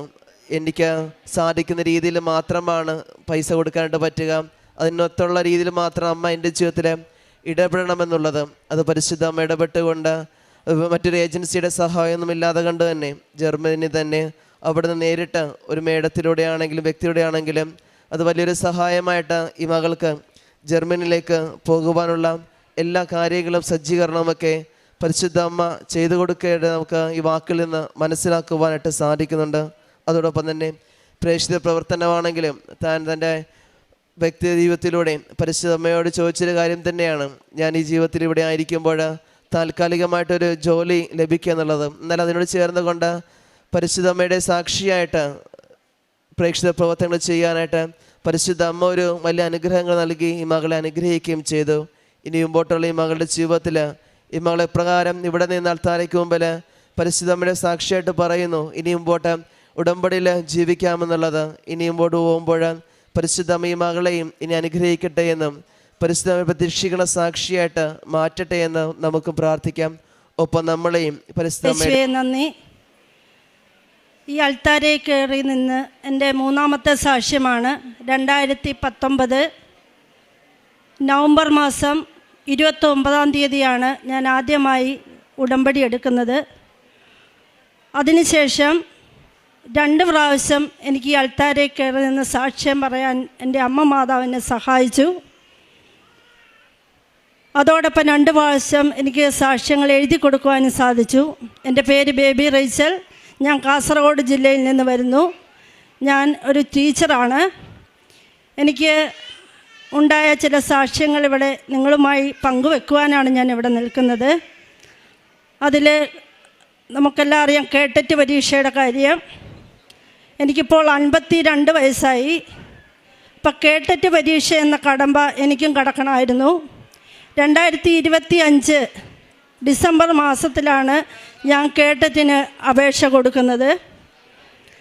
അപേക്ഷ കൊടുത്തെങ്കിലും എനിക്കതിന് പഠിക്കുവാനോ ക്ലാസ്സിൽ ചേരുവാനോ ഓൺലൈൻ ക്ലാസ് പോലും ചേരുവാൻ എനിക്ക് സാധിച്ചില്ല. അത്രയ്ക്ക് ക്ലാസ്സിൻ്റെ ചാർജ് കൂടാതെ സ്കൂളിൻ്റെ ചാർജുകൾ പലപ്പോഴും ഏറ്റെടുക്കേണ്ടി വന്നു. അങ്ങനെ ഓർത്തിരിക്കുമ്പോൾ ലാസ്റ്റ് ഒരാഴ്ചയെങ്കിലും എനിക്ക് പരീക്ഷയ്ക്ക് വേണ്ടി മാസങ്ങളും ദിവസങ്ങളും ഒക്കെ കടന്നുപോയി. ലാസ്റ്റ് ഒരാഴ്ചയെങ്കിലും എനിക്ക് പഠിക്കാൻ വേണ്ടി ലീവ് എടുക്കണമെന്ന് വിചാരിച്ചു. പക്ഷേ എന്നേക്കാളും മറ്റ് ടീച്ചേഴ്സ് നേരത്തെ ലീവ് പറഞ്ഞതിനാൽ എനിക്ക് ലീവ് എടുക്കാൻ പറ്റിയില്ല.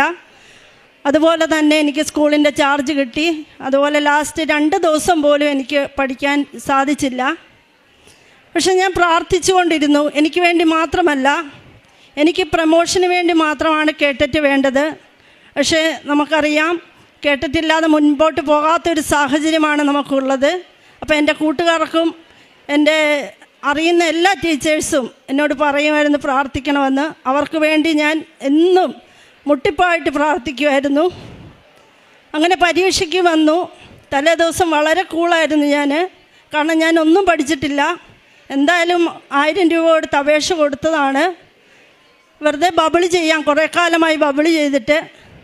അടുത്ത പരീക്ഷയ്ക്കുള്ള അപേക്ഷയും ഞാൻ കൊടുത്തു അതിന് മുമ്പായിട്ട്, കാരണം ഇതെനിക്ക് ജയിക്കില്ല എന്ന് ഉറപ്പായിരുന്നു. പക്ഷെ പ്രാർത്ഥന മുടക്കിയില്ല. ഇവിടുന്ന് എല്ലാ മാസവും ഞാൻ വന്ന് കാസർഗോഡ് നിന്ന് വന്ന് 3 കെട്ട് പേപ്പർ വാങ്ങിക്കൊണ്ട് പോയി ഞാൻ ബസ് സ്റ്റാൻഡിലും എൻ്റെ ബസ്സിൽ പോകുമ്പോഴും എല്ലാം ഞാൻ വിതരണം ചെയ്യുന്നുണ്ടായിരുന്നു. അതുപോലെ പരീക്ഷ വന്ന അന്ന് ഞാൻ വെഞ്ചരിച്ച ഉപ്പ് കരുതിക്കൊണ്ട് പോയി. ഞാൻ അന്നേരം എനിക്ക് മനസ്സിന് നല്ല സമാധാനമായിരുന്നു. ഞാൻ തൊടാത്ത സ്ഥലത്ത് ഹാളിൽ ഉപ്പ് വിതറി പ്രാർത്ഥിച്ചു. എനിക്ക് വേണ്ടി മാത്രമല്ല, ആ ഹാളിലിരിക്കുന്ന എല്ലാ അധ്യാപകർക്കും വേണ്ടി. എൻ്റെ മകൻ്റെ പ്രായമുള്ള കുട്ടികൾ മുതൽ ഈ വർഷം റിട്ടയർഡ് ചെയ്യാനുള്ള അധ്യാപകർ വരെ ഉണ്ടായിരുന്നു. അവർക്ക് വേണ്ടിയാണ് ഞാൻ കൂടുതൽ പ്രാർത്ഥിച്ചത്. അതുപോലെ പരീക്ഷ കഴിഞ്ഞു. ഞാനാണ് ആദ്യം ആ ഹാളിൽ ബബിൾ ചെയ്ത് കഴിഞ്ഞത്. ഞാൻ വളരെ കൂളായിട്ടിരുന്നു. എന്താ ചെയ്തതെന്ന് എനിക്കും അറിയില്ല. പക്ഷേ ഒരു കാര്യം ഞാൻ ചെയ്തിരുന്നു, പ്രാർത്ഥിച്ചു കൊണ്ടേയിരുന്നു. എനിക്ക് വേണ്ടി മാത്രമല്ല ഞാൻ പ്രാർത്ഥിച്ചത്, ആ പരീക്ഷാ ഹാളിൽ ആ സ്കൂളിൽ എഴുതുന്ന എല്ലാ അധ്യാപകർക്കും വേണ്ടി പ്രാർത്ഥിച്ചു. വിശുദ്ധ തൈലം ഞാൻ എൻ്റെ ഹാൾ ടിക്കറ്റിൽ പുരട്ടിക്കൊണ്ടാണ് പോയത്. പ്രത്യക്ഷീകരണ പ്രാർത്ഥന ചൊല്ലിക്കൊണ്ടാണ് ഞാൻ ഓരോന്നും ബബിൾ ചെയ്തത്. ഇഷ്ടംപോലെ സമയമുണ്ടായിരുന്നു, കാരണം ആൻസർ എനിക്ക് വ്യക്തതയൊന്നുമില്ല. അങ്ങനെ പരീക്ഷ കഴിഞ്ഞു. എല്ലാവരും തിരക്കിൽ പേപ്പർ നോക്കുന്നു, മാർക്ക് കൂട്ടുന്നു. പലരും എന്നോട് ചോദിച്ചു എങ്ങനെയാണെന്ന്. ഞാൻ നോക്കിയില്ല, കാരണം ഞാൻ സമാധാനത്തിലാണ്. കിട്ടിയില്ലെങ്കിൽ അടുത്ത പ്രാവശ്യം എഴുതാൻ മാതാവിന് ഇഷ്ടമുള്ളത് എന്താണ് ഭവിക്കട്ടെ, അതായിരുന്നു എൻ്റെ വിശ്വാസം. മാതാവിന് ഞാൻ വിജയിക്കണം, എനിക്ക് പ്രൊമോഷൻ ലഭിക്കാനാണ് താല്പര്യമെങ്കിൽ മാതാവ് എനിക്ക് തരും എന്ന ഉറച്ച വിശ്വാസം എനിക്കുണ്ടായിരുന്നു. അങ്ങനെ കേട്ടറ്റിൻ്റെ റിസൾട്ട് വന്നു. വളരെ അതിശയകരമായി എൻ്റെ മാതാവിൻ്റെയും തിരുക്കുമാരൻ്റെയും ഇടപെടൽ മൂലം വിശുദ്ധ വസ്തുക്കൾ ഉപയോഗിച്ച് തൈലം, ഉപ്പ്, വിശുദ്ധ തേനൊക്കെ ഉപയോഗിച്ചതിൻ്റെ ഫലമായി എനിക്ക് വിജയിക്കാൻ സാധിച്ചു. Not my merit but the grace of our God and Mary mother. അത് ഞാൻ വീണ്ടും വീണ്ടും ഉറപ്പിച്ച് പറയുന്നു. നിങ്ങൾക്കറിയാം, ഇവിടെ ഒത്തിരി കുട്ടികൾ കാണും കേട്ടിട്ട് പരീക്ഷയ്ക്ക് വേണ്ടി വന്നവർ. നിങ്ങൾ ഉറച്ചു പൊക്കോളുക, മാതാവ് കൂടെയുണ്ട്. ഉടമ്പടി എടുത്തതാണെങ്കിൽ എൻ്റെ അനുഭവ സാക്ഷ്യം നിങ്ങൾക്കത് വലിയൊരു മുതൽക്കൂട്ടായിരിക്കും. റിസൾട്ട് വന്നപ്പോൾ എനിക്ക് 90 മാർക്കാണ് വിജയിക്കാൻ വേണ്ടത്. 91 മാർക്ക് തന്ന് എൻ്റെ മാതാവ് വിജയിപ്പിച്ചു. യേശുവേ സ്തോത്രം, യേശുവേ നന്ദി. കോവിഡ് സമയത്ത് ഞങ്ങൾ കുറച്ച് സ്ഥലം വാങ്ങി. അത് നമുക്ക് താങ്ങുന്നതിലപ്പുറമായിരുന്നു അതിൻ്റെ വിലയും കാര്യങ്ങളും. എങ്കിലും ഘട്ടം ഘട്ടമായി, എൻ്റെ ഒരു കസിൻ്റെ ആയിരുന്നു സ്ഥലം, ഘട്ടം ഘട്ടമായി പൈസ കൊടുത്താൽ മതിയെന്ന് പറഞ്ഞു. എങ്കിലും പല പ്രാവശ്യവും നമുക്കത് വളരെ ബുദ്ധിമുട്ടായിട്ട് വരുന്നുണ്ടായിരുന്നു. അതിൻ്റെ ഇടയ്ക്ക് കസിൻ മരിച്ചു. അപ്പോൾ എനിക്ക് വളരെ പ്രയാസം തോന്നി, കാരണം എത്രയും പെട്ടെന്ന് ഈ കടം വീട്ടണം. അവർ നമ്മളോട് എല്ലാം നമ്മളെ ഒരു വിശ്വാസത്തിൽ തന്ന സ്ഥലമാണ്, എല്ലാ രേഖകളും ഒപ്പിട്ട് തന്നിരുന്നു. അപ്പം എത്രയും പെട്ടെന്ന് എനിക്കത് വീട്ടണമെന്ന് തോന്നി. ഞാൻ അടുത്ത പ്രാവശ്യം ഉടമ്പടി പുതുക്കുമ്പോൾ ആ കാര്യം വെച്ച് നിയോഗം വെച്ച് പ്രാർത്ഥിച്ചു. അതിനോട് കൂടെ തന്നെ ഞാൻ പ്രാർത്ഥനയോടൊപ്പം തന്നെ കാരുണ്യ പ്രവർത്തികളും ചെയ്തിരുന്നു. എല്ലാ ആഴ്ചയിലും ഒന്നെങ്കിലും ഞാൻ ഒരു 50 or 25 പൊതികൾ കെട്ടി കാഞ്ഞങ്ങാട് അവിടെ ഒരു സ്ഥലമുണ്ട്, ഒത്തിരി ആൾക്കാർ ഭക്ഷണത്തിന് വരുന്നതാണ്. ഞാനും എൻ്റെ ഹസ്ബൻഡും കൂടെ പൊതി കെട്ടി 50 or 25 നമുക്ക് സൗകര്യമുള്ള പോലെ പൊതി കെട്ടിക്കൊണ്ട് കൊടുക്കും. അപ്പോൾ ഈ കാരുണ്യ പ്രവർത്തികൾ എത്ര മുന്നോട്ട് പോകും തോറും നമ്മുടെ അനുഗ്രഹങ്ങൾ ഒത്തിരി വരുന്നതായി എൻ്റെ അനുഭവത്തിലൂടെ എനിക്ക് മനസ്സിലായി. അതുപോലെ നമ്മുടെ മുൻപിൽ വരുന്ന ഓരോ വ്യക്തികളെയും എനിക്ക് മാതാവിലൂടെ കാണുവാൻ സാധിച്ചു. അതിൻ്റെ ഫലമായി ഞങ്ങളുടെ ആ സ്ഥലത്തിൻ്റെ ഒരു ഭാഗം, ഞങ്ങൾക്ക് 15 സെൻറ്റ് സ്ഥലം മാത്രമേ ആവശ്യമുള്ളായിരുന്നു ഒരു വീട് വെക്കാൻ. ബാക്കി സ്ഥലം പെട്ടെന്ന് വിൽപ്പനയ്ക്ക് സാധിച്ചു. അങ്ങനെ ആ കടം വീട്ടുവാൻ സാധിച്ചു. യേശുവേ നന്ദി, യേശുവേ സ്തോത്രം. അതുപോലെ തന്നെ മറ്റൊന്ന് എൻ്റെ ഒരു രോഗസൗഖ്യമാണ്. വിശുദ്ധ തൈലവും വിശുദ്ധ ഉപ്പും വിശുദ്ധ തേനും ഉപയോഗിച്ച് എനിക്ക് സ്കൂളിൽ പോകുമ്പോൾ പെട്ടെന്നാണ് സംഭവിച്ചത്. ഉച്ച മുതൽ ഉള്ളംകാല് വരെ ക്ലാസ്സിൽ എനിക്ക് എടുക്കാൻ പറ്റുന്നില്ല, അതുപോലെ ചൊറിച്ചിലാണ്. പല ഡോക്ടേഴ്സിനെ കാണിച്ചു. ഞാൻ കാസർഗോഡ് ജില്ലയിലെ ഏറ്റവും നല്ല ഡോക്ടറാണ് നരഹരി ഡോക്ടർ. ഡോക്ടറെ കാണിച്ചു, ഒരു പ്രശ്നവും ഇല്ല.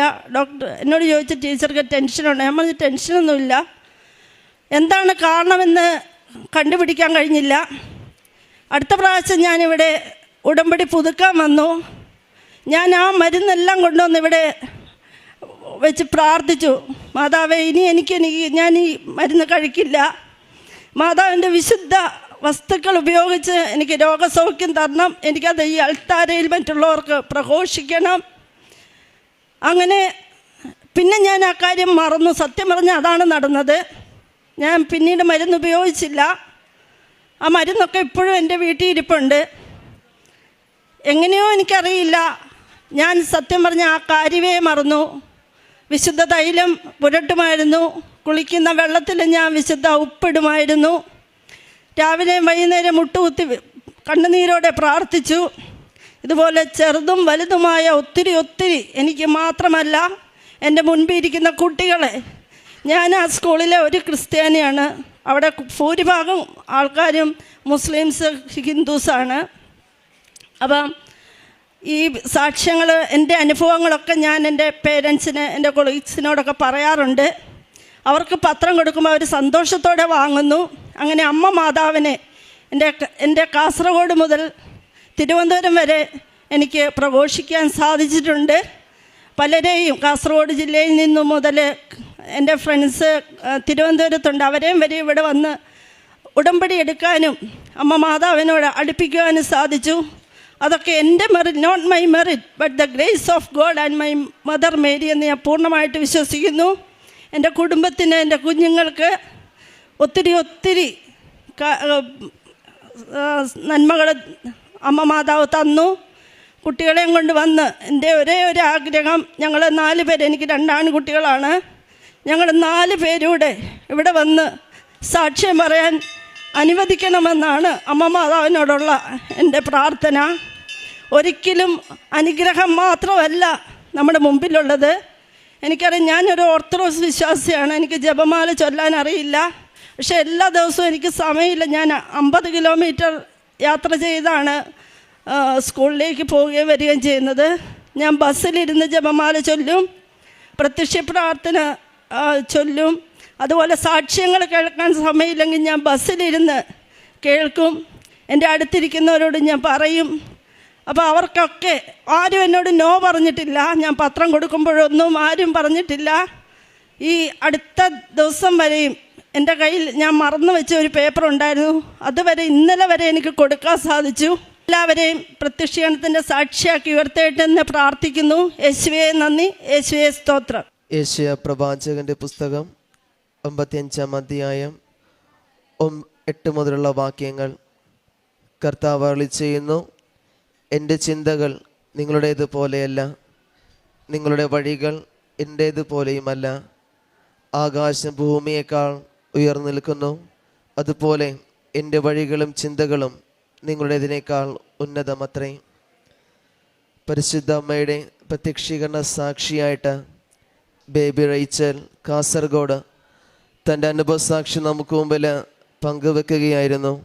തൻ്റെ അനുഭവസാക്ഷ്യം തൻ്റെ കേറ്ററ്റ് എക്സാം പാസ്സാവുക എന്നതായിരുന്നു. കാരണം പഠിക്കുവാനായിട്ടാണെങ്കിലും ഓൺലൈൻ ക്ലാസ്സിലൊക്കെ പങ്കെടുക്കുവാനായിട്ട് സമയം കിട്ടാത്തൊരു അവസ്ഥയിലൂടെയാണ് ബേബി റേച്ചൽ കടന്നു പോവുക. കാരണം സ്കൂളിൽ പഠിപ്പിക്കേണ്ട കാര്യങ്ങളും അതോടൊപ്പം തന്നെ സ്കൂളിൽ തന്നെ ചാർജൊക്കെ ഉള്ളപ്പോഴത്തേക്ക് വലിയൊരു ഉത്തരവാദിത്തത്തിലൂടെയാണ് കടന്നു പോയിക്കൊണ്ടിരുന്നത്. അതോടൊപ്പം തന്നെ ലീവ് എടുക്കാൻ വേണ്ടിയിട്ട് ആഗ്രഹിച്ചിരുന്നെങ്കിലും കൂടെയുള്ളവരൊക്കെ ലീവിലായതുകൊണ്ട് തന്നെ തനിക്ക് പഠിക്കുവാനുള്ളൊരു അവസരം പോലും ഉണ്ടാകാതെ കൊണ്ടാണ് ഈ കേറ്റിട്ട് എക്സാമിന് വേണ്ടിയിട്ട് എഴുതാൻ വേണ്ടി പോവുകയും ചെയ്യുന്നത്. കാരണം ഈ എക്സാം എഴുതാൻ പോകുമ്പോൾ അടുത്ത വർഷത്തേക്ക് വേണ്ടിയിട്ടുള്ള രജിസ്ട്രേഷൻ കൂടെ ചെയ്തിട്ടാണ് ബേബി റേച്ചൽ കടന്നു പോവുകയൊക്കെ ചെയ്യുന്നത്. കാരണം തനിക്കൊന്നിനെക്കുറിച്ചുള്ളൊരു പ്രിപ്പറേഷൻ പോലും ഇല്ലാതെ കണ്ട് ഉടമ്പടിയിൽ ഉറച്ച് വിശ്വസിച്ചുകൊണ്ടും പരിശുദ്ധ അമ്മ തന്നെ പൂർണ്ണമായിട്ട് സംരക്ഷിക്കുന്നുള്ള ഒരു ഉറച്ച വിശ്വാസത്തോടെയാണ് പരീക്ഷാ ഹാളിലേക്ക് പോവുക. പരീക്ഷാ ഹാളിലേക്ക് ചെല്ലുമ്പോഴാണെങ്കിലും ബബിൾ കളിക്കാന്നുള്ള ഒരു ചിന്തയോട് കൂടെയാണ് പരീക്ഷയൊക്കെ അറ്റൻഡ് ചെയ്യുക. എന്നാൽ പരിശുദ്ധ അമ്മയുടെ ഒരു വലിയ സംരക്ഷണമാണ് ബേബി റേച്ചലിന് കൂടെ ഉണ്ടാകുന്നത്. കാരണം പരിശുദ്ധ അമ്മ തനിക്ക് ഉന്നതമായ വിജയം നൽകുന്നുള്ളൊരു മുൻവിധിയോടുകൂടിയാണ് മുമ്പോട്ട് പോവുകയും ചെയ്യുന്നത്. കാരണം എന്ന് പറയുമ്പോൾ തനിക്ക് എപ്രകാരം മുമ്പോട്ട് പോകണമെന്നും അതുപോലെ തന്നെ തൻ്റെ മെറിറ്റിൽ തനിക്കിത് കിട്ടത്തില്ല എന്നുള്ളതും പരിശുദ്ധ അമ്മയുടെ കൃപയിലാണ് തനിക്കിത് എക്സാം പാസ്സാകാൻ സാധിക്കത്തുള്ളതെന്നുള്ള വാക്കുകൾ നമുക്ക് മനസ്സിലാകുന്നുണ്ട്. എന്നാൽ റിസൾട്ട് വരുമ്പോഴും പൂർണ്ണമായിട്ടൊരു വിശ്വാസത്തിലേക്ക് വരുന്നത് ഒരു കൺഫർമേഷൻ കൂടെ കിട്ടിക്കഴിയുമ്പോഴത്തേക്ക് കൂടിയാണ് കേട്ടിട്ട് പാസ്സാ എന്നുള്ളൊരു ബോധ്യം കടന്നു വരിക ചെയ്യുന്നത്. അത് തൻ്റെ മെറിറ്റ് കൊണ്ടല്ല, പരിശുദ്ധ അമ്മയുടെ കൃപയാലും ഉടമ്പടി നേർച്ച വസ്തുക്കളോടൊക്കെ ചേർത്ത് വെച്ച തൻ്റെ വിശ്വാസമാണ് തനിക്ക് ഉന്നതമായ വിജയം കേട്ടിട്ട്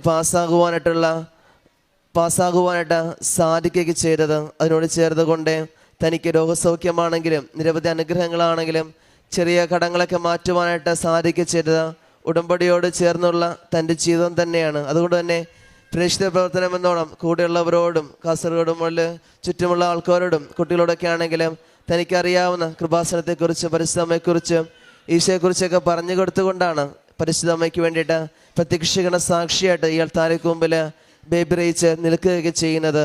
നമുക്ക് പ്രാർത്ഥിക്കാം. ഇനി മുമ്പോട്ടുള്ള ജീവിതത്തിൽ പരിശുദ്ധമ്മയുടെ പ്രത്യക്ഷീകരണ സാക്ഷിയായിട്ട് ഈ കുടുംബത്തെ